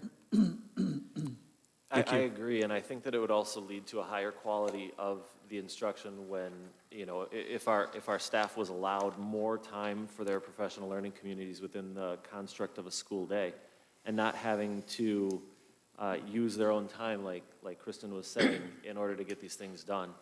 I think that this year has been overwhelming completely for everybody that's been involved in educating our children in this district. And sometimes that overwhelming sensation can lead to not following best practices and what is ultimately best, and just trying to get through it without being completely sunk. I think if we build some sort of time in for our teaching staff in order to sit down and reflect and to conscientiously plan and grade and these things like that have been brought up, it's only going to benefit our district in the long run. Yeah, and I guess one other call out, something that Conrad spoke to earlier is that there's a shuffle going on, right? So there are teachers giving up their prep time to support other teachers when there's unfulfilled openings. And so they don't have any time then to prepare lessons, differentiation, instruction, grading. So I think, even more so, obviously that is not going to change. That's been increasing as the year's gone on. So I think there's another point to be made there that, it's dedicated time, that no one's going to have to step out of their class or step out of their prep to fulfill a class. Right. Right, it would be nice and neat if learning, in the entire process of learning, only occurred in the time in which we had students in front of our face or on our monitor. But I think anybody that knows just how deeply education runs knows that there is a lot of work that goes on behind the scenes, and most things get done when the students are not in front of us, if it's going to go into quality planning and things like that. And I think making a conscientious effort to carve out that time would be helpful, especially in this type of environment. And if we do add the early release days, I think Kristen said we need to notify families as soon as we can so they can make their plans. Absolutely. And Alan, I just wanted to say thank you, bringing this forward, engaging in some sort of support for educators obviously is crucial.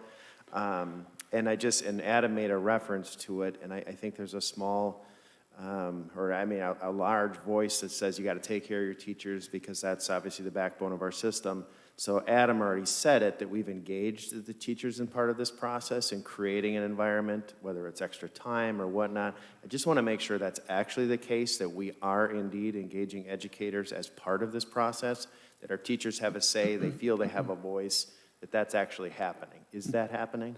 That it happened, it's the group that we have come around, that I can speak personally, and Angela, Tony would have to jump in additionally. The group that I've spent the most time with has been the elementary virtual learning teachers. So they're pivoting all these content areas, and our youngest learners who are the least independent. So the needs there, that particular group we meet with them every other week, actually. It's around 20-some professionals. And so we're cautious about how far we can get into the details of what we're trying to offer, but we hear their voice and we're looking for solutions. So that's what they're hearing, and they're a part of that. And so things like this and the need for me to collaborate with my peers around some solutions to some of the intervention challenges, all of those, these are all coming up in the meetings. And they're actually, there's so much to sell. These instructional examples I give you, they're all just awesome. You just see these teachers just really doing their job and really working hard. But when you're in these meetings, they are, you can see the weight on them. And I think what concerns me is we're in October and it's still there.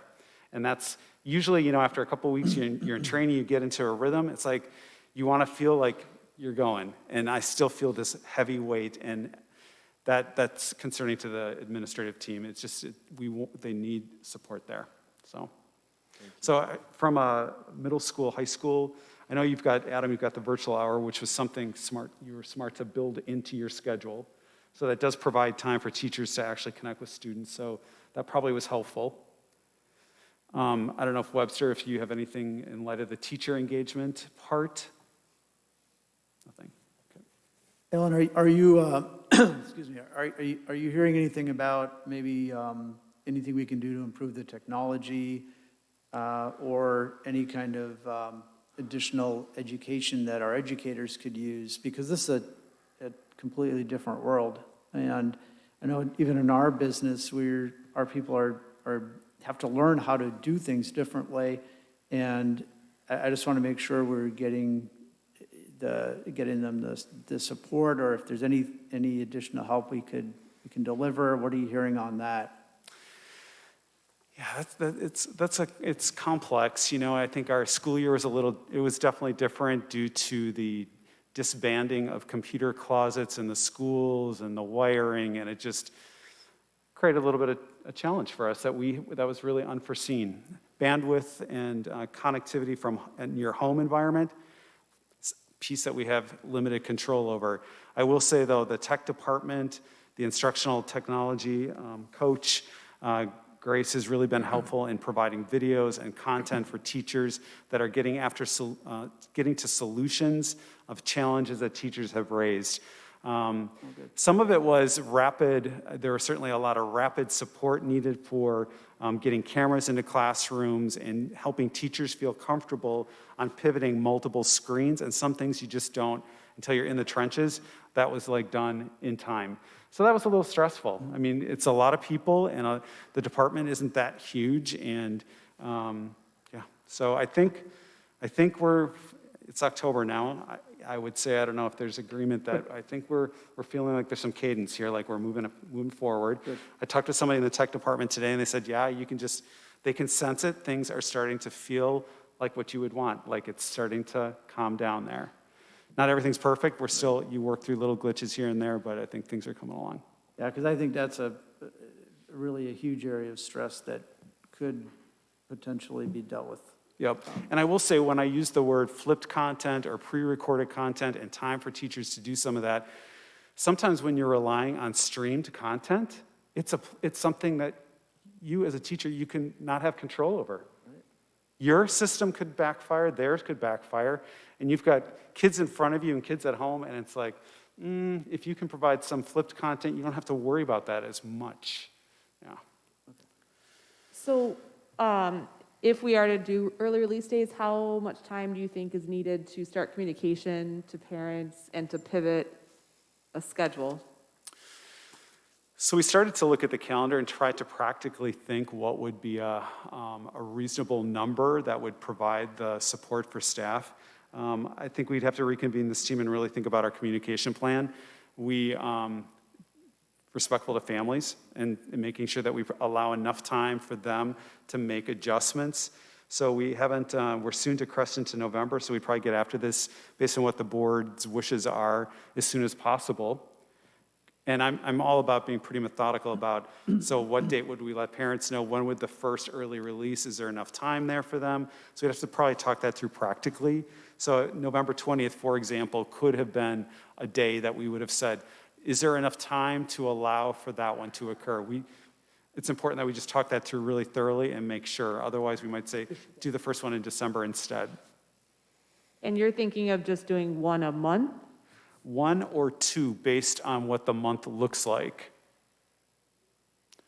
So is there the availability to have wraparound care from the YMCA or another partner for the parents that can't get out of work? Have you looked into that? We have, and Ben is nodding his head, yes, there is. Can you say that again? Yes, there is. Okay. Opportunity for that, yep. Sorry. With instructional minutes, is there a way to commit to 2 a month? We believe that that is possible. There is enough days for each of the levels to accommodate for that. I think one thing we have to recognize that if there was this really, for some it would be exciting, maybe for others not as much, if we had a lot of snow days, we'd have to look at our calendar and make sure that we're watchful on that. So sometimes some districts have gone to virtual days on snow days. So we just we have a whole series of options to make sure that we're fulfilling the DPR requirements there. So nothing is cornering us or making us feel uncomfortable. So whatever we're proposing is reasonable and would work. I appreciate you looking into these things, and I support the concepts that you're talking about. I think it makes sense to learn and keep adapting. It's great. Awesome. Yeah, just keep us advised on the TBD so we know what they are. Okay.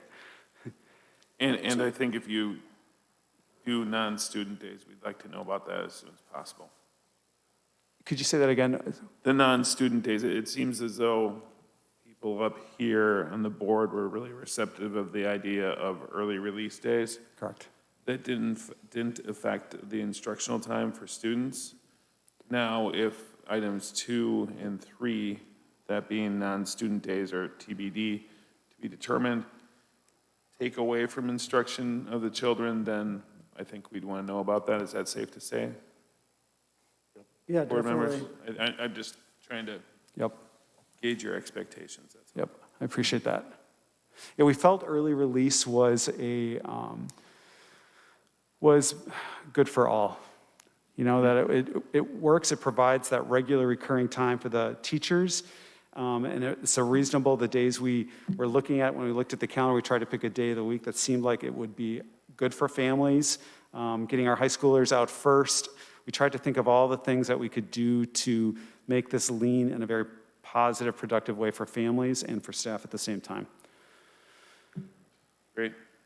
So our next board meeting isn't until the 18th, so I'd actually like to make a motion now so that we could potentially get this ball rolling. That would potentially give you 3 weeks if the first one would be on the 20th. That would be awesome. Okay. Well, help me out, you might have to revise this, but I do make a motion to put in effect early release days for staff within the district, so school-wide.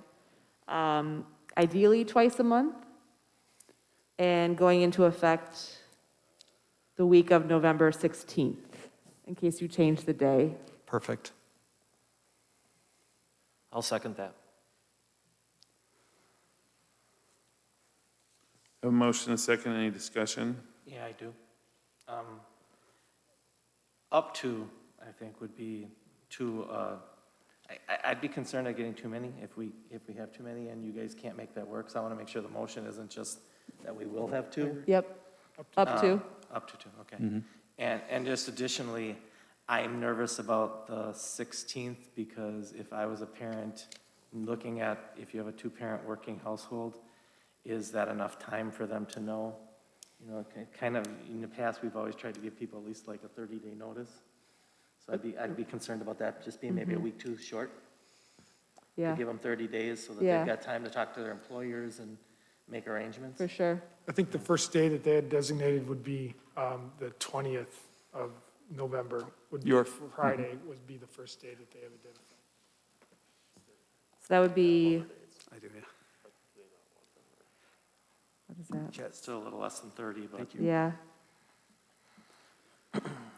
I mean, we would have to get that out to them this month now. Pretty quickly. Yeah, that would give them, Because some people set their schedules by month so that they can Yeah. take care of it with their employers or childcare or whatever else. We would act on it right away. Yep. Yeah, that's just from a discussion point, that's my only concern. The is to make sure Y our said that parents they have could time. turn it around pretty quickly for daycare, which is a good piece to know. so do we want to do the 20th or do we want to do 30 days out? How would that affect your goals? The 20th actually would be really ideal. I think we can, I believe that we can get after this. We can do the communication and, because when you think about it, so it's been a couple months now. We're moving into the third month. The sooner we can get the time, just even for teachers to know that it's in the schedule, and before the holidays would be awesome. Yeah. So when could you send out that communication on the 20th, in the day? Did you ask me when would we get that out? Yeah. I would say next week. Early next week. Yeah. Today's Wednesday, so Thursday, Friday, probably Monday. You should be able to get it out quicker than that, no? Yeah, it would be ideally if you could get it out by the end of this By week. Monday. Not to pressure you, but from a parent standpoint. Yeah. Yep. To okay, now next week, well, now it's midweek or whatever, if I knew before the end of the month, that would give me the ability to talk to my employer and start working on things. I can get it out tomorrow. Yeah, I would say There you this go, week. that was the answer. Yeah. There you go. All right, so then, just a bit of a revision there for the language. I'd like to make a motion to put in effect early release days up to 2 times a month to go into effect November 20th. I would still second that. Okay, any more discussion? I just want to confirm that it would not decrease the instructional time. Yes. Is that's right? And then also, what are we talking about? What time for early release? Or does it vary by school? Or is It would be kind of 12:40. flexible? It would be 12:45. So I do want to bring up one thing that Adam just brought up. So Conrad Farner's been a part of the discussion, and we talked about the overall instructional minutes. There is the potential when Conrad filters through the calendar and looks at the number of days at the high school, and some of these thresholds you don't know until you actually do the math on it, may require a waiver to DPI for instructional minutes. Not uncommon at this time, but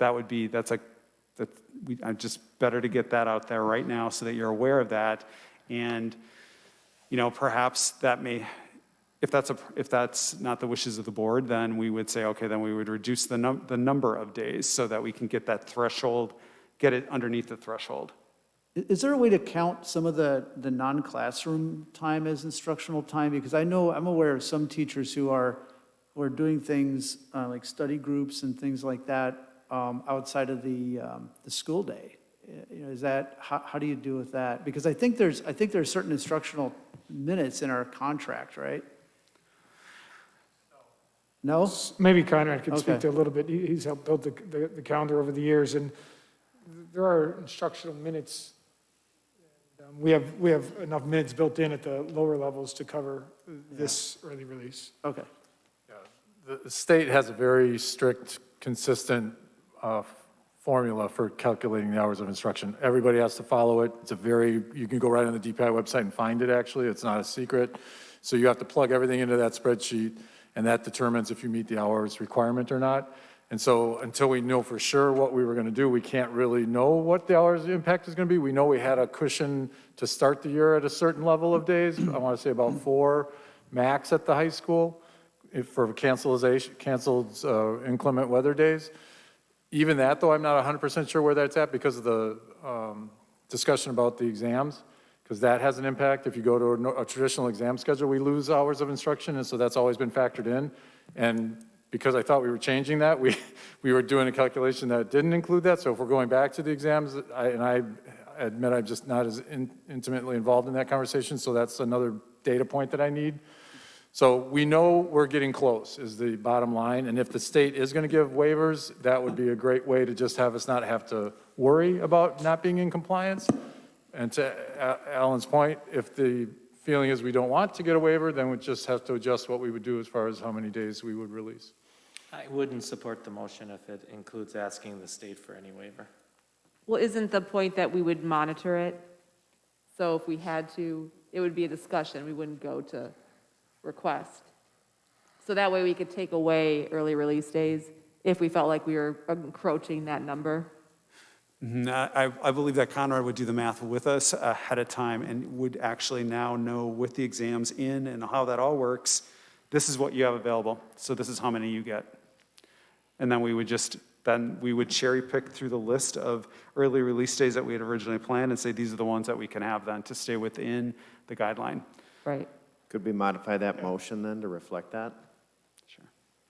Am I right? Yeah.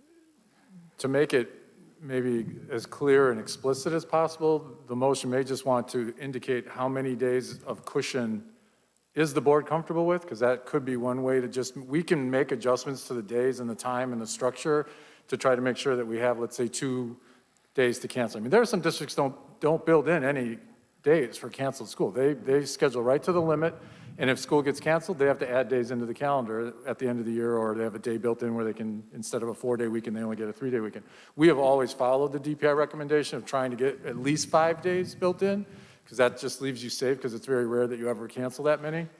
But this could be a year where we say we're going to be comfortable if there's a 2-day cushion, a 3-day cushion, a 1-day cushion, whatever the board prefers, and then we can work off of that. So is there a way we can, because it sounds like people like the idea, but we don't want to cut into instructional time. We don't want to decrease instructional time as a result. So how do we, is there a way to give, to make the motion and give you the flexibility to execute it? Yep, if Yeah. you let us know how many cushion days you'd want built in at a minimum, that we can work from that number. Well, how many do we currently have?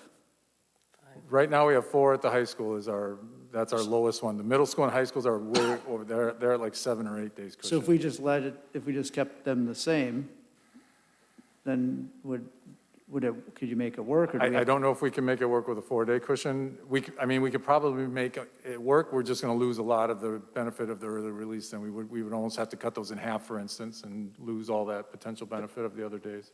Conrad, the cushion days are if we have inclement weather and we have to close due to this, whatever. Right. With all the other districts and with us up and running now virtual, why can't we, if we have a snow day, do a virtual snow day like, I think Random Lake and others, Northern Ozaki, I think did last year already?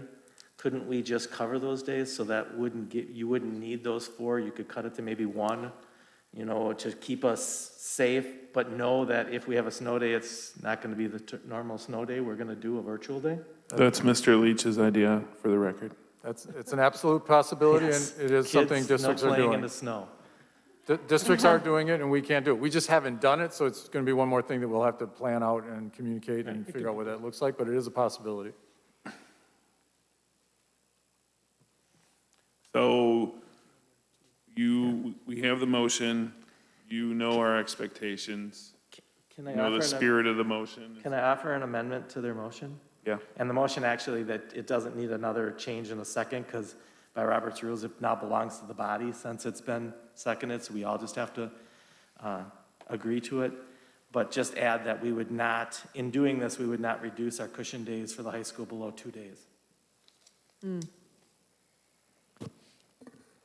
if everybody's in consensus, Mr. President, we don't need to have a vote or anything on changing that motion. I'm fine with that. Is everyone okay with that? Is Yeah, I'm anyone not good. okay? Brenda, you got that, or do you yeah, you don't need me to repeat it, okay. So does that still allow, so let's just say, okay, that's not a problem, and then we're gonna take one of those snow days and make it virtual. as long as okay. instruction, correct. Yeah. Yeah. And I was looking at the superintendent who was showing me two, that he liked that number, so that's why I Okay. made it. Okay. Okay, so we're all clear? Yep. Brenda, you're clear. All right, no more discussion? All those in favor, roll call, Career. Aye. Goldbeck. Aye. Kennedy. Aye. Leach. Aye. Cox. Aye. Hedberg. Aye. Reimers and I, unanimous. Awesome. I'm very excited. Staff are going to be thrilled. Thank you, Thank you. Alan, and- Yep. and thanks to the team, Tony, Adam, and Angela, and Jane, and all of you that worked on that. And I know, Board, when we approved our reentry plan back in August, we knew that the plan was going to have to morph. When we put it in practice, we started to see some areas that needed to be adjusted, and it would be foolish of us not to come back and make recommendations to adjust, knowing that we had not put that plan in play. And now that it's in play, as educators, we want to continuously improve and analyze and evaluate, and it's what we teach our kids, and that's what we were doing in this exercise. And wanted to bring it forward for you to let you know we're continuing to find ways to continue to provide a quality instructional experience for our students. So thank you very much. In that spirit, Todd, and before moving on, it seems like there's a natural progression maybe for another motion that I would like to make.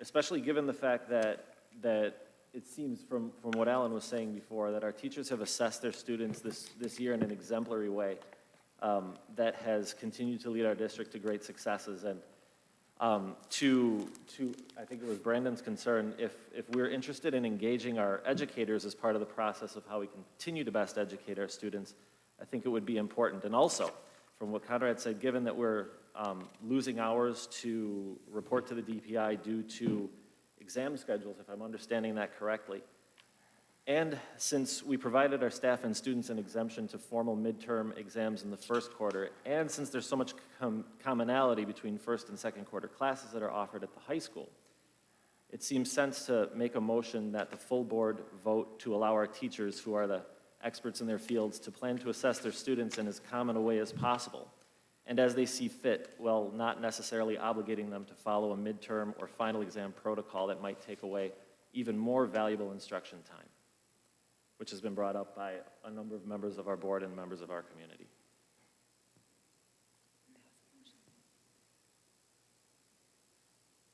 So, the motion is, My motion would be that we allow our teachers, who are experts in their fields, to plan to assess in the second quarter their students in as common a way as possible, and as they see fit, in alignment with the first quarter, not necessarily obligating them to follow a midterm or final exam protocol that may take away valuable instruction time. That was not on the agenda, first of all, and second of all, we covered it in the curriculum committee meeting. Right, I would like the full board's input on it. Is that not appropriate? And it is part of our agenda in section 7D in the curriculum committee meeting, where we bring up the CHS assessment process.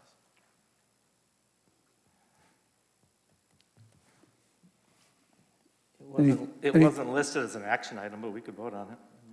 I second the motion. I don't have a problem voting on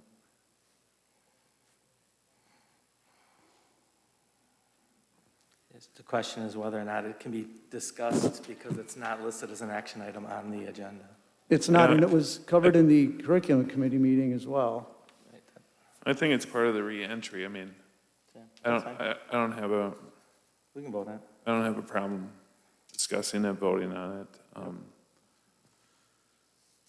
So we have a motion and a second discussion. I would just say that I don't think this is on the agenda, and I don't think it would be fair to vote on something like this without giving the public notice. Okay. I guess just in terms of what you brought up, I am concerned of the fact that instruction time has been reduced for exams. I was not aware of that. It's a pretty drastic reduction from the 85 to 60. And typically in a block schedule, you want to have the full 85 minutes for instruction. So, I mean, that's concerning to me. I think it's also good to point out, like, it makes sense to be consistent between quarter one and quarter two.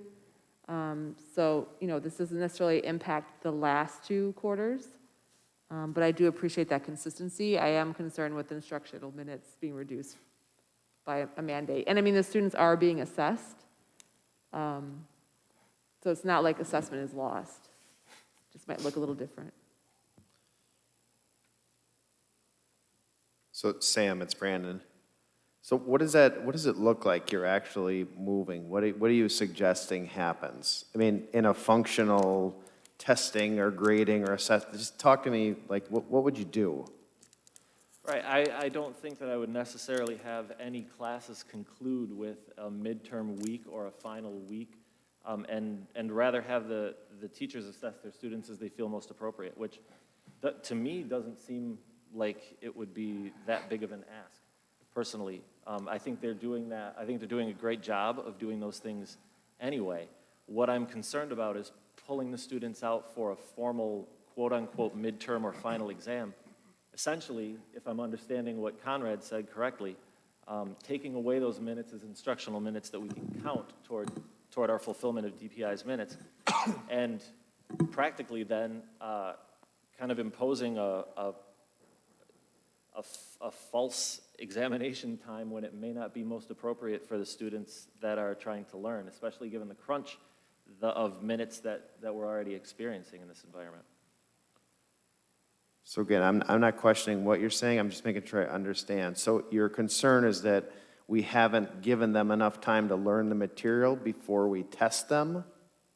Is that what this is kind of driven around? Or we don't have enough total classroom period time and we're going to reallocate it towards exams?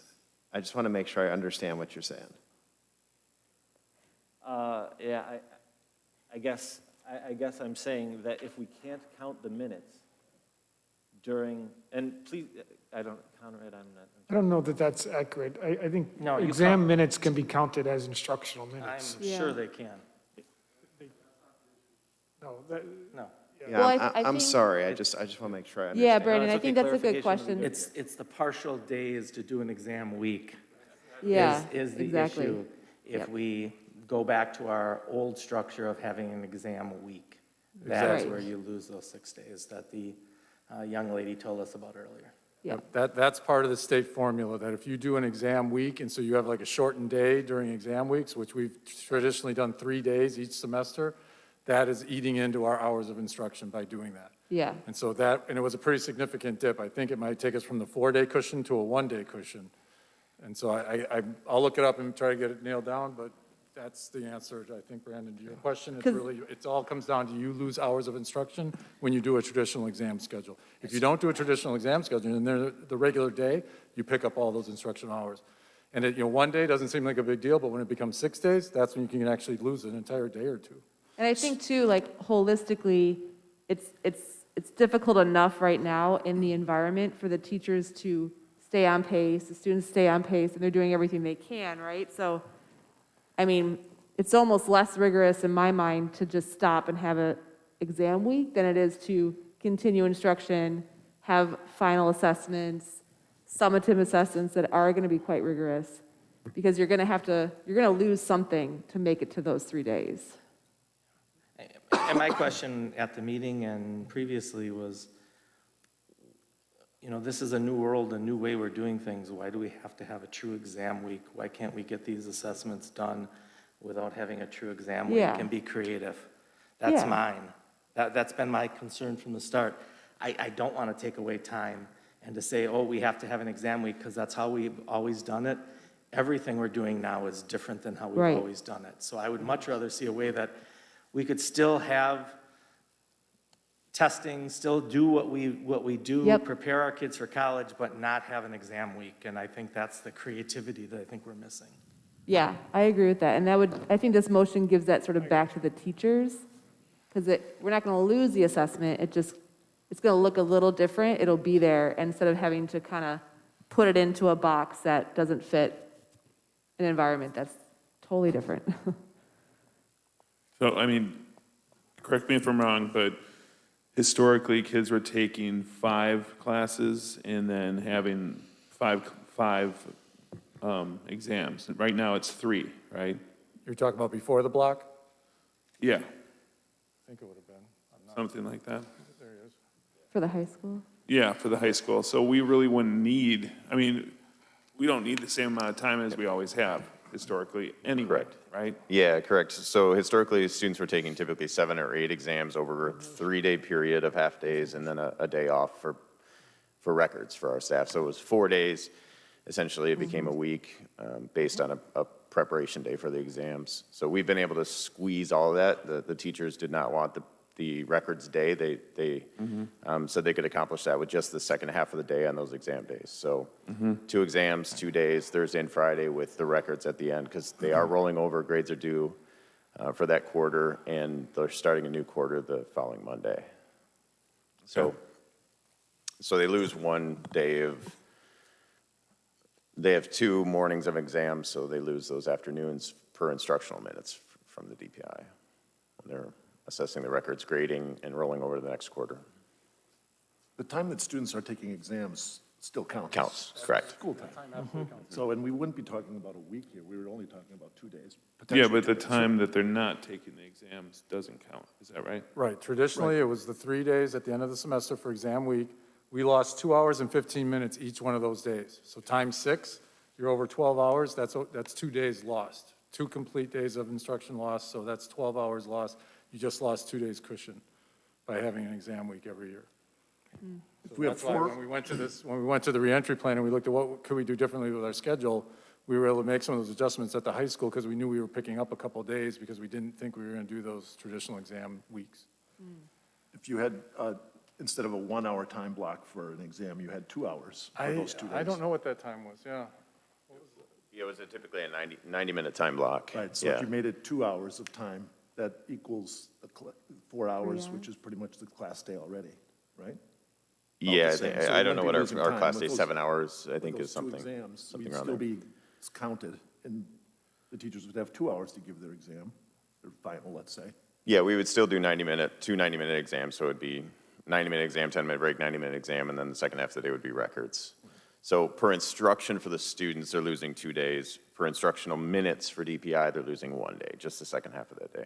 If you did it 90 minutes, like we've Correct. done in the past, you could, but I'm saying you could make it a 2-hour window of time for an exam also, Correct.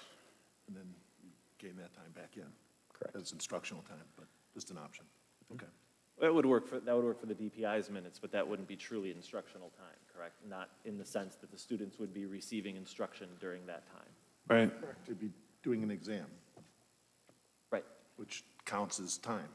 Right, counts as time for the DPI, but they're not able to engage with the content other than writing their knowledge down on paper, on a computer, Well, whatever. they're testing on it, just like you're saying they're doing otherwise through their Right. summative I assessments. just- So there's, all those times you wouldn't, under your theory, you wouldn't count those either as Well, okay, instruction time, yes, right? Right, thank you for the finger quotes. I mean, just, Yeah, no, I understand what you're saying. They're just two distinct things. One of them is DPI instructional minutes, and the other is the student's ability to engage with the content. You're right, if we tested them every single day, they would have no time in which to interact with the content, or interact with the content, or how I don't remember where those were. But, yeah, if we let our teachers determine what is most appropriate in the assessment of their students, then I think that probably they would find the correct balance between what is instructional time, regardless of how it's counted by the DPI, but in which they're learning versus in which they are taking assessments. As a guest last week at the curriculum committee meeting, I made at least my point that, Kevin, can you speak in? It's hard to hear you. oh, I'm sorry. As a guest of the curriculum committee last week, I came and spoke on why I think it's important to have final exams. And one of them is that the district, we pat ourselves in the back that we're a quality, high-performing district. We've been #1 in the state. My goal is to be back always at #1. We as a district should look to make changes and tweaks every year. We should always be looking for improvement. I don't think getting rid of exams is an improvement personally. So that's why I'm going to be voting against the motion. To be clear on the board has never said that we have to have an exam week, though. correct. Right. Your motion that you did a couple weeks ago never said that. Right, exactly. Yeah. So there's no requirement to have an exam week from the board and internally. Is that accurate? Everyone on the Correct. same page there? Yep. Yes. And just to clarify, the motion on the table doesn't get rid of exams, it just gives the teachers flexibility. For when, Am I right? right? It just, it provides greater clarity, which allows the teachers to give exams, but not during a specific exam week. Therefore, the instructional minutes are all counted. But I think if we go back to what your motion was originally, it was to give the teachers the decision on how to assess their students, which could be the elimination of exams, correct? Well, surely teachers will be assessing their students. But to answer the question, it doesn't say we have to have exams. They could do other assessments other than exams, is what your motion is. Yes. Okay.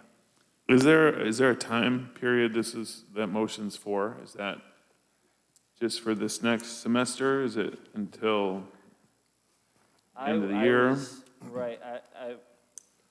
I was thinking, although it wasn't a part of the motion, but especially since I think that there ought to be as much commonality as possible between first and second quarter classes.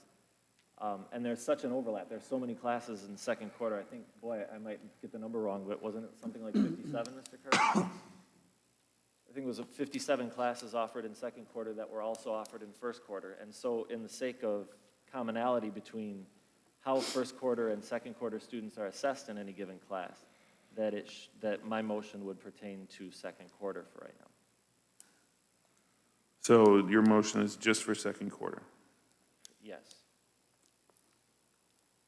And I guess maybe an amendment or clarification is that obviously we expect teachers to assess their students.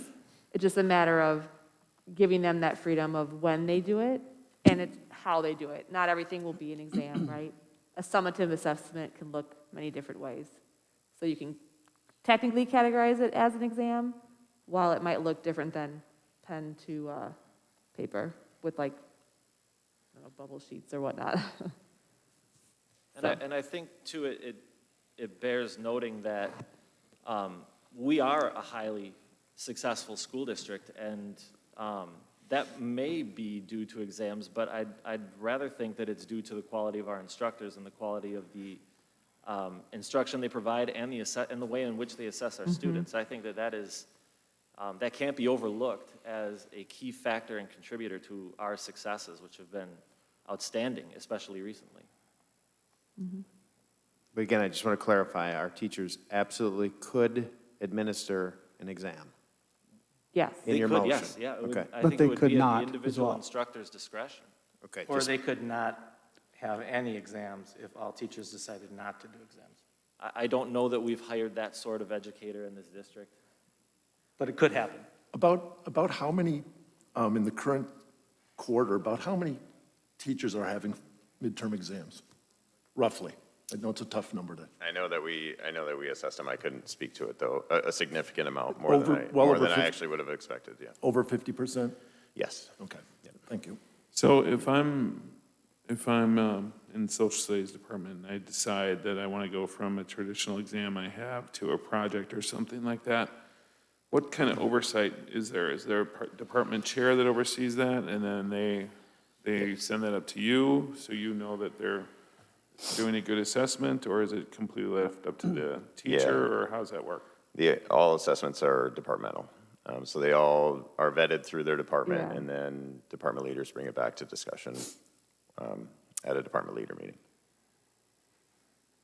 And I think we're kind of rehashing stuff we covered the last couple of board meetings. I think the thought was that we would evaluate different alternatives as far as assessments in the curriculum committee meeting through that process, kind of vet them, learn about them, see if they work or not, if we agree with them.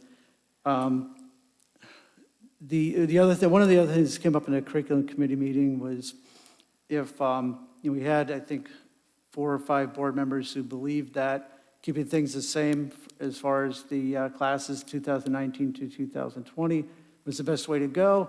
I agree with that, and I don't see how we're doing the kids a favor by, I guess, giving what we believe to be a lower quality experience to one quarter versus another quarter. just because we weren't aware of what was going on.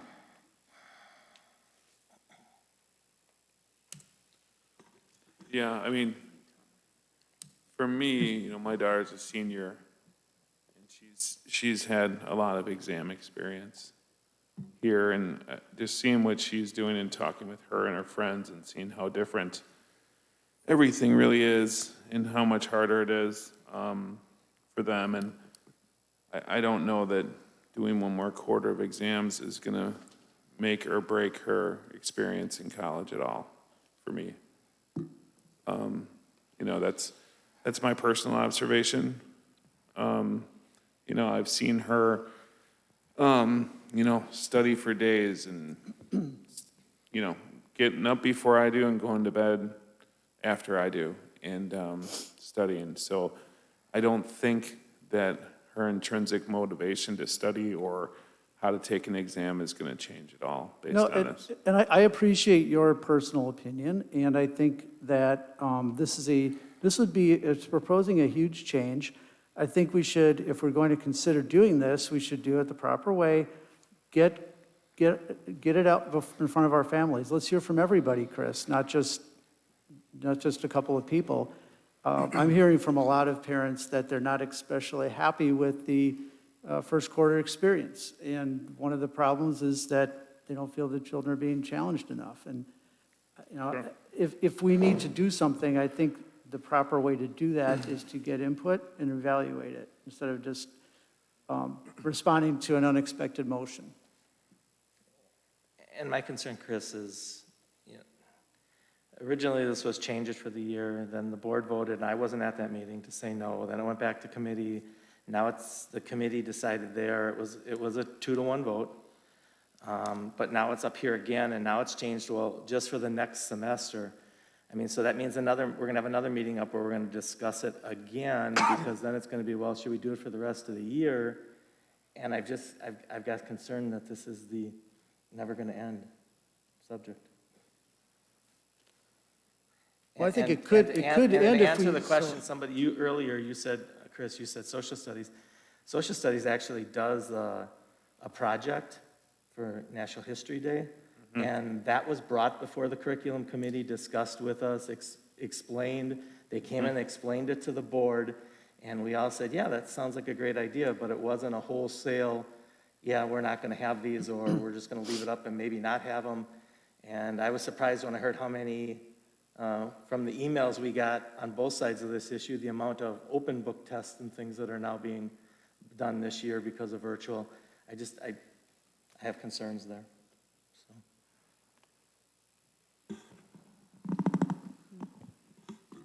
Okay. Any more discussion? We have a motion and a second. All right, we'll do roll call. Creer. Nay. Golbeck. Aye. Kennedy. No. Leach. No. Cox. Aye. Padberg. Aye. Reimers and I. So that passes 4-3. And again, I'm going to object to the motion because it was not properly noticed and none of the public was able to comment on it. All right. Duly noted. Is that in the record, Brenda? Thank you. Be a good discussion with our attorney. I'm sorry, Rick, what? Be a good discussion with our attorney whether or not was legally noticed. So. Good discussion, though. So, board members, if we can continue on with the presentation. We have 2 more quick sections. One is athletics and clubs, and we have John Hannum here to give you an update, a quick review of the fall sports and a preview of the winter, and highlight a change that we'd like in our mask language. Good evening. Excited to provide an update on extracurriculars and start off and state, that, we've had a highly successful fall sports season based on safety. And if you take a look at the first 2 headings, it's exciting information to share that, we've had no positive COVID tests traced to extracurriculars. And this is a collective effort. Starts with Nicole, our district nurse, our coaches, our athletes, and our parents. And that's something that, there's a lot of diligence, a lot of work that's gone into with our extracurricular guidelines and a lot of tireless hours with our coaches. Next, with fall sports, almost all of our teams have completed their regular season. We still have football after this week. They'll have one more game to go. And then we have girls swim has conference. And if you take a look at where we are, that's awfully impressive. And I think that's an accomplishment in itself. Our goal was never to start the season, it was to complete it. And, that's, the opportunity that, we've afforded to all of our student athletes here. And, they're very appreciative of that. So that's something I want to share with everyone.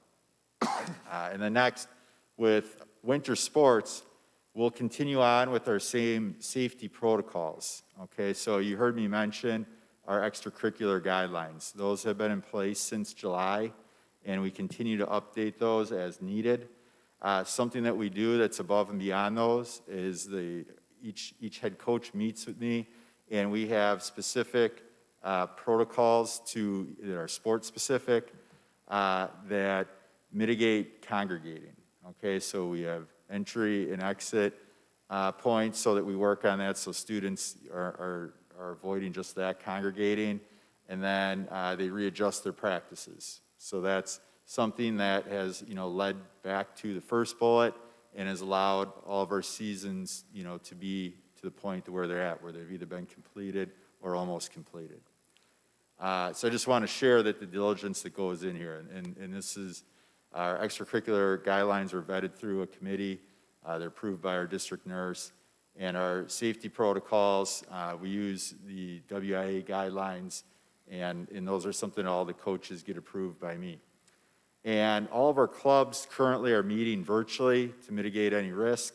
And if there is a need to meet in person, it's because a competition requires just that, and they would have to put together safety protocols that would have to be approved by administrators and our district nurse. So, safety is paramount, and that's something that we will look at a case-by-case basis. And then finally, with face coverings, we are following the governor's mandate. So right now with, volleyball, they've been wearing those indoors, and as we transition to winter sports, we will also adhere to that, which the WIA requires us to do so. And they will also wear face coverings as long as that is in place. So that's the update that I have for you. Are there any questions? I just got a comment. It's enjoyable to see the virtual broadcast of volleyball and football and things like that. I hope that continues even after the COVID environment. It's nice that people can log in and see that. It's great. Yeah, we've gotten a lot of positive comments. We've had play-by-play for a lot of our events, and that's one of our former graduates, Matt Menzel, so appreciate you sharing that. That's great. Yep. All right, thank you very much. Yep, thanks, John. Thank you.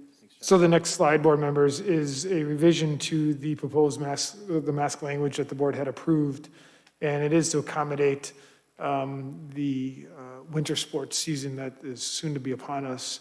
What you see in the language is some bold words. It's in accordance with WIA guidelines.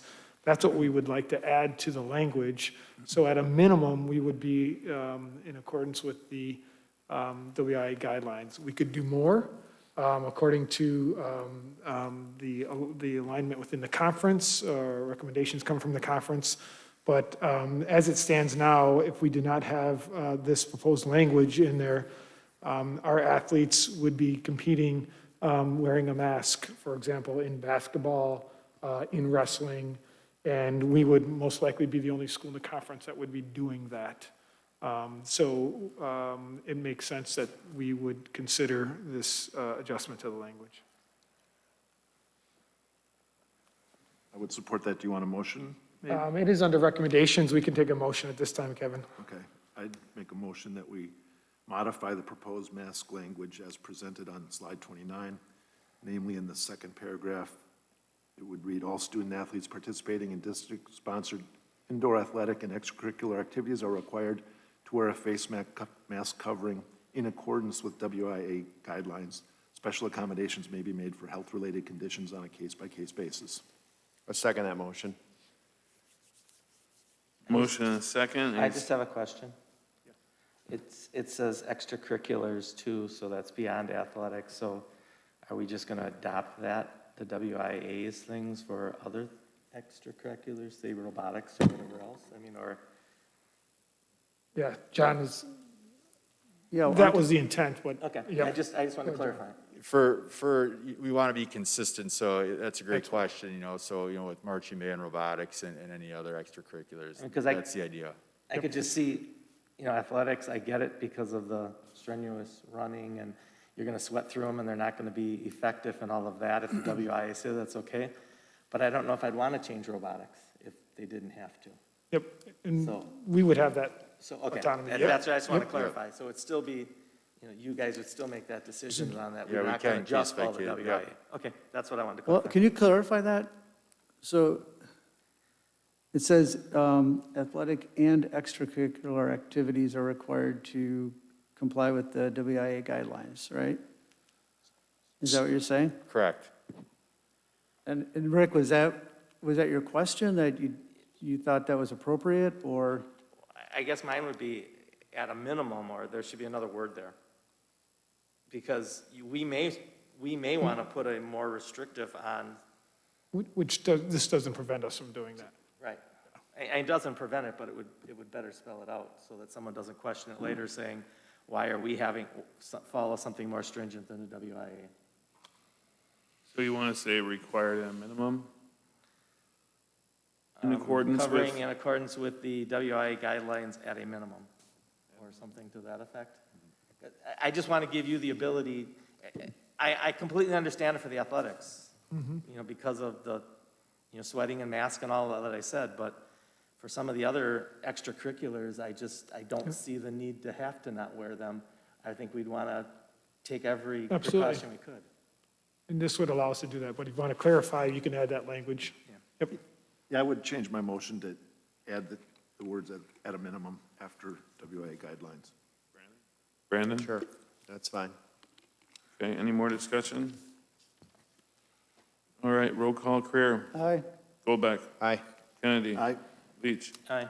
Cox. Aye. Edberg. Aye. Reimer. Aye. Thank you. Excellent. Next item is activities and rentals. There's been a number of questions regarding the rental of our facilities from community groups, and I thought it'd be best to have John Costa present just to talk a little bit about our position on that now, given what we know regarding the community spread. Good evening. Hey, John. At this point in time, and due to the pandemic, the Cedarburg School District has currently ceased the evening indoor activities. So picking up at 7 o'clock and moving forward, any building rentals have been discontinued at this time. Our goal is to stay safe, stay open, keep schools, keep the classes clean and sanitary. We're finding it difficult with the lack of COVID cleaners to be able to maintain that and keep that standard up. To bring activities in and extracurricular activities, meaning rentals now, would be counterintuitive for us because we would have a difficulty in maintaining the guidelines that's required of us to keep the facilities as sanitary as they require. There's specific guidelines from the CDC regarding youth sports and youth activities. What they would require is almost a matron there that constantly to be able to clean furniture, to clean up after them, to clean balls, to take care of things like that. And we are not in a position with one custodian in about a 40,000 square foot area to be able to handle that. So at this point in time, we've ceased it. We certainly will reevaluate as things move on, but indoor rentals at this point in time are no longer operating. So that's the crux of it. The focus, again, is just to keep the buildings safe and sanitary and to keep the buildings open during the day. And we've been doing a good job of that and keeping up on that. There has been an uptick in the COVID cleaners from our advertising, and you probably have noticed in the local paper. We've gotten some positive response, had a couple interviews, we've got some hires, and we're starting to move that up. We're at about 40% of that hire, which is a lot better than what we were at prior to. And we've got some good people, too. So it's kind of nice to be able to interview people that actually show up when you schedule an interview with them. Yeah, I did see a reduction in the budget for the loss of rental income, which made makes total sense to me that Right. you're doing the right thing to not open the schools right now for. Yep, good. It's just too risky, and our focus is during the school day to Yep. keep things as safe as possible, so I support your approach.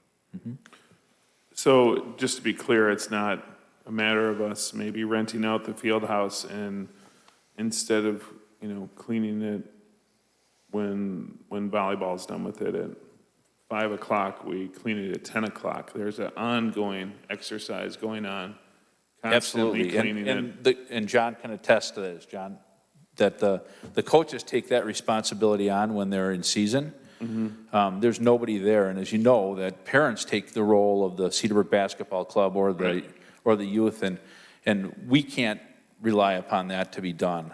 And we would oversee that, and we would sanitize it on a regular basis. Right. We don't have the wherewithal to do that and take care of that. Sure. And we don't have the employees either. Right. I've had 6 employees in my department go out on long-term, 3 of which have tested positive for COVID. So you know how that works. It's the 14 days plus. Right. So we're losing staff and we're trying to cover. So we're scrambling around to cover to keep these buildings clean, sanitary, and disinfected for the daily activities. And that's our goal. John, I really appreciate your efforts, and not only have you been responsive, but you've been proactive in keeping our buildings as safe as possible. I think this is an appropriate measure, and just want to give you kudos for all the work that you've done and continue to do. Mhm. Thank you. Yeah, absolutely. Thank you for all your hard work. Okay, thanks, guys. Thanks, John. Thanks, John. All right, so we're done with the 2 items. We're moving on to 6 recommendations. I propose that we take a quick break, no more than 5 minutes. Everyone okay with that? Sounds good. Sure.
All right, we can move on to recommendations. So the first recommendation regarding components of the reentry plan, we have already taken action on those components, which would have been the mask mandate. So All right. that one's done. Number 2 would be Ben. Yep, so the budget we're bringing forward today, 2021 original budget, most of the details on that we went through in the budget hearing that preceded this meeting. There are also documents and board docs with the full budget report. It's about 30 pages, goes into more detail on different areas, in addition to a worksheet that goes over some of the bigger line items for this year's budget and where we're landing. Like I said, overall, we have a budget deficit of $350,000, but considering the circumstances, I think we're in a pretty good place. So this was discussed at PNF last week and was approved to bring forward to the board for approval. I just have a question, Yep. and maybe it's more a board question or a Todd question, not really yours. But of all the offices I've held, government offices, school district's the only one that has a public hearing and then votes on the budget the same night as the public hearing. Everybody else takes a break and gives the public time to digest what was there or ask any questions, and then their next meeting, they vote on it. Why do we do it this way? The budget I've asked can this be, question before, so. yeah, the budget by state statute can be voted on pretty much, I forgot the exact date, but the timeline is really sometime, I think, June or July through October. So the district has a discretion of when they want to vote on that and take action. My preference, or the reason why I bring it forward in October, is just due to the accuracy of data. So our flow typically is a preliminary budget in June that the board takes action on, where some of the bigger items are brought forward. There's some discussion on what those bigger trends are. But as a result of the pupil count, which is the third Friday in September, the equalization aid, which is October 15th, property values, which are October 1st, we've settled on the end of October as the date to bring it forward. It doesn't have to be that date in the future. It just means there's, if it was earlier, there's going to be more unknowns and more things that'll be adjusted at this meeting, at the October meeting. I mean, even if it was like the week before we had just a budget hearing we came in for, and then you gave people time to digest it. I just wanted to bring that up because city government, county government, state government, no one votes on theirs the same night as their public hearing, except for school districts. I think there were some pieces that we were still waiting for at the PNF meeting just last week. So it would have to be, I mean, that was when to your suggestion, we could have had it last week, but would have been some pieces that were still unknown at that time.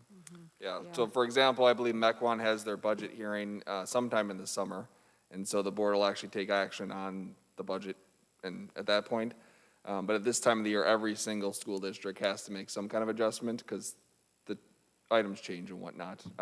What that flow looks like, obviously we can set it up however we want. But at this meeting, we're gonna have some kind of adjustment as everything kind of gets finalized through the process. And like Todd said, last week at PNF, there were still some things we're working on and unknowns that were being settled, so.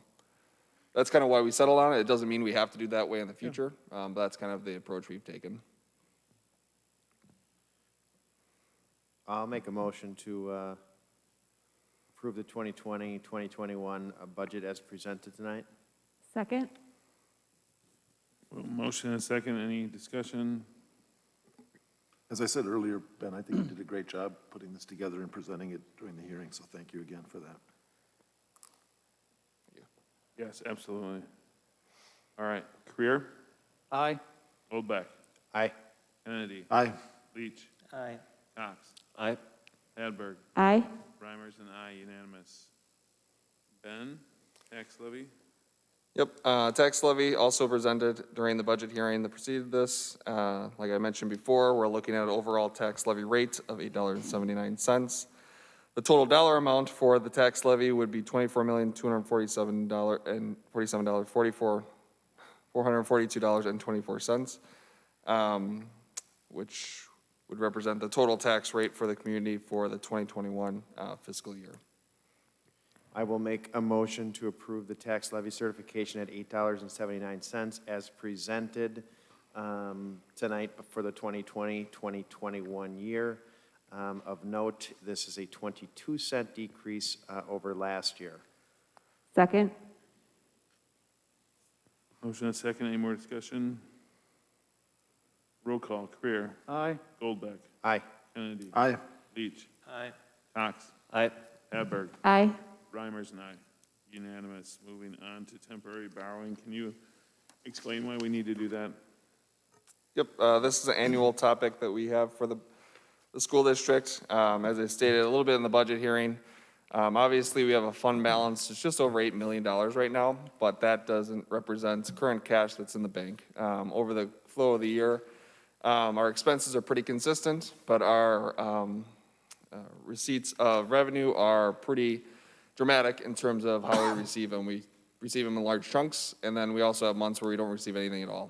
So between the months of November and March are kind of our low points, and without cash flow borrowing, we'd actually have a deficit in kind of November or January time period. And so we take the approach of cash flow borrowing during this time period. The biggest drawback of it, obviously, is the interest rate that we pay for that short time. Silver lining is that interest rates are historically low at this point. Last year, we borrowed for the same amount at $3.8 million. The net effective rate that we had at that point was just over 1.5%, so interest costs for last year were right around $30,000. The process for this is that we typically put out the borrow bids out about a week in advance so we can receive them the day of the meeting this morning. So we received 3 bids this morning, one from Baird, another from BOK Financial Securities, and another from Bankers Bank. And the good news is that the lowest bidder, Baird, which we're recommending tonight, came in at a net effective rate of 0.49%, which would lead to total interest costs or net interest costs of just over $8,000 for this year. So that would be a little bit of a savings compared to what we were budgeted for this year for interest costs. That will help with our overall budget situation. So we are bringing forward tonight that proposal of to prepare or to approve the resolution for the borrow with the approved bidder of Baird for this year. Can you repeat the rate again? It's hard with the mask on. 0.499741%. Great. I'll move to approve the resolution authorizing temporary borrowing in the amount not to exceed $3,800,000 pursuant to Wisconsin Section 67128A1 of Wisconsin statutes. And you want it to say to Baird? Yep. To Baird. Second?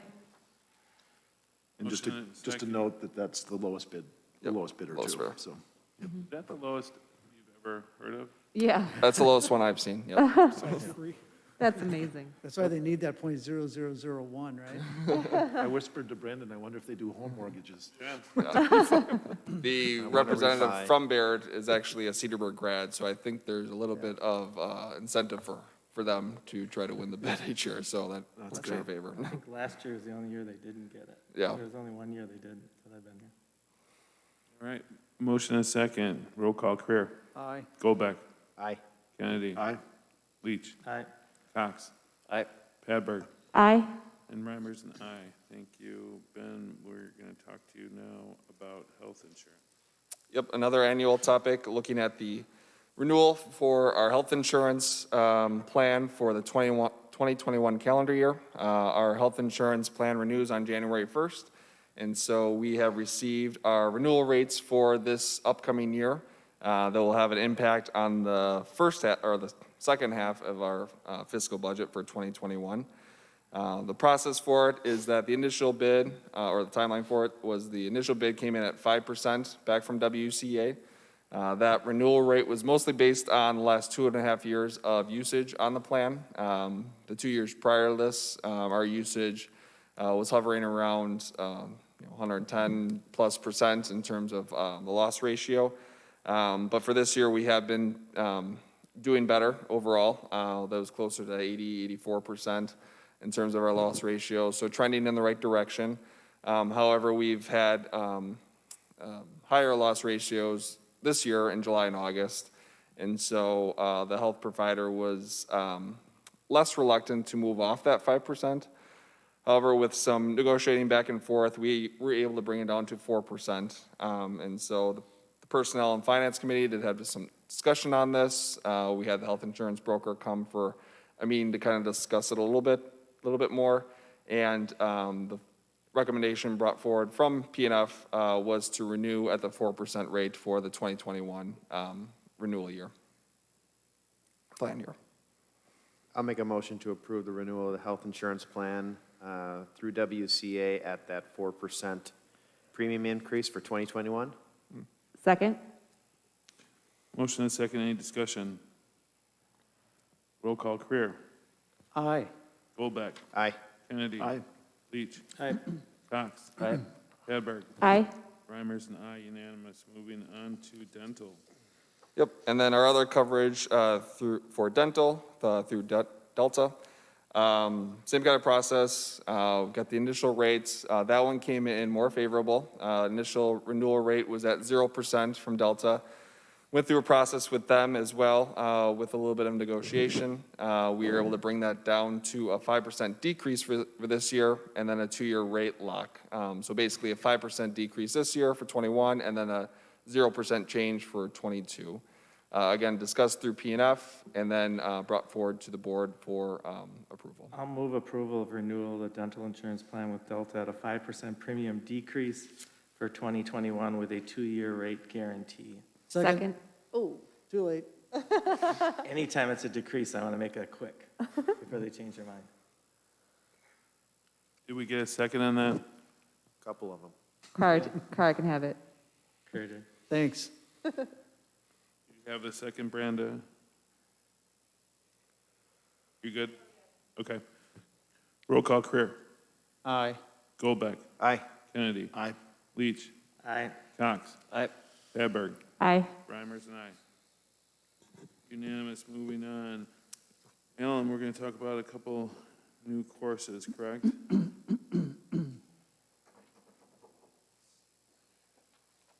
This was at committee, and I would recommend approval of G and H. Second. A motion and a second. Anyone have any questions on any of those courses? Roll call, Creer. Aye. Goldbeck. Aye. Kennedy. Aye. Leach. Aye. Cox. Aye. Hedberg. Aye. Reimers and I, unanimous for both G and H. Moving on to item I. Ted. Thanks, Alan. Yep, no problem. Sorry, Alan. Tonight, we have in front of the board the Youth Apprenticeship Program Agreement, the 660301. This is our annual renewal of that agreement. Comes in front of the board every year, and it's a program we value and our students benefit from. So we're recommending that that be approved tonight. I'll move to approve the Youth Apprentice Agreement. Second. Motion and a second. Any discussion? Roll call, Creer. Aye. Goldbeck. Aye. Kennedy. Aye. Leach. Aye. Cox. Aye. Hedberg. Aye. Reimers and I, unanimous. Moving on to item J. Ted. I'll move to approve the new policies. Second? We have a motion and a second. Any questions? All those in favor, roll call. Creer. Aye. Goldbeck. Aye. Kennedy. Aye. Leach. Aye. Cox. Aye. Hadberg. Aye. Reimers and I, unanimous. Be quicker if we didn't do the roll calls. We're not virtual anymore. Yeah, it's true. But it's easier for Brenda. The board, okay. So donations. Yep. We have a number of donations that we're looking for consent approval on these items. The first is a $26,050 donation from the Greater Milwaukee Foundation's Coach Chuck Walter Swim Foundation Fund. The donation will be used to support CHS boys and girls competitive swim programs. Next donation, the amount of $5,000 from Ram Tool through Cedarburg Education Foundation. This donation will be used to purchase a rotary draw bender for the CHS Metals area. The next donation, the amount of $3,000, is from Citgo Super Sales. This donation will be used to support the softball field project. Next donation, the amount of $3,000 from the Cedarburg Athletic Boosters. This donation will be used to support the softball field project. Next donation, the amount of $1,000 from Bank 59. This donation will be used to support the softball field project. A donation amount of $500 from LM Physical Therapy. This donation will be used to support the softball field project as well. And the last donation in the amount of $2,800 from the Dairy Farmers of Wisconsin. This donation will be used to support the Thorson's Fuel Up to Play 60 program to promote healthy eating. I'd ask that all the donations be approved. Consent. Move to approve the donations. Second. I have a quick question. On the first item, the swim teams, the wording, boys and girls competitive swim programs, is that the high school programs, just the high school? High school. Not like community programs? Correct, high Right, school. okay, great, thank you.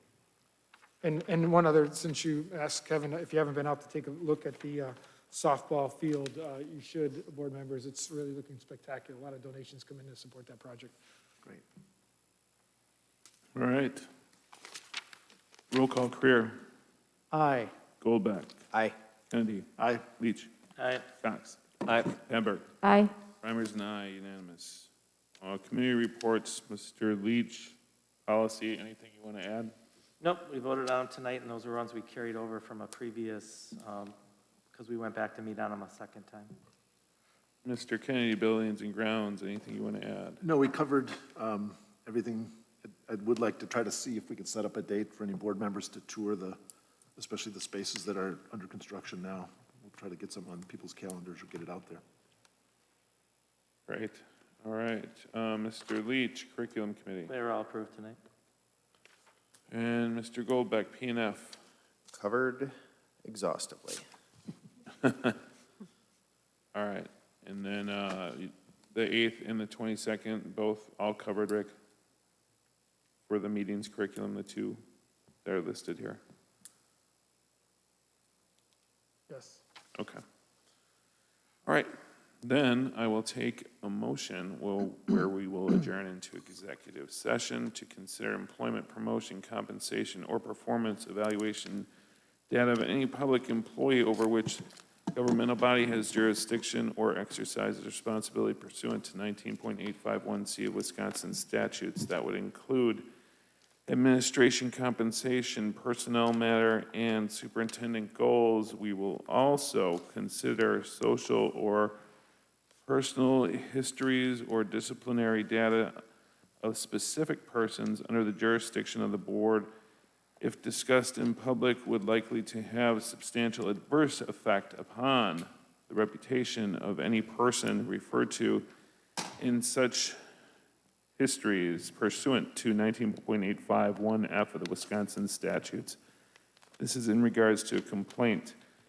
We will likely adjourn into open session where we will reconvene to take action on one of the before-mentioned items. Do I have that motion to adjourn? I'll move to convene into executive closed session. Second. Motion and a second. Roll call, Creer. Aye. Goldbeck. Aye. Kennedy. Aye. Leach. Aye. Cox. Aye. Padberg. Aye. Reimers and I. Thank you, everyone. Thanks. Thank you. So that was the only roll call requirement tonight?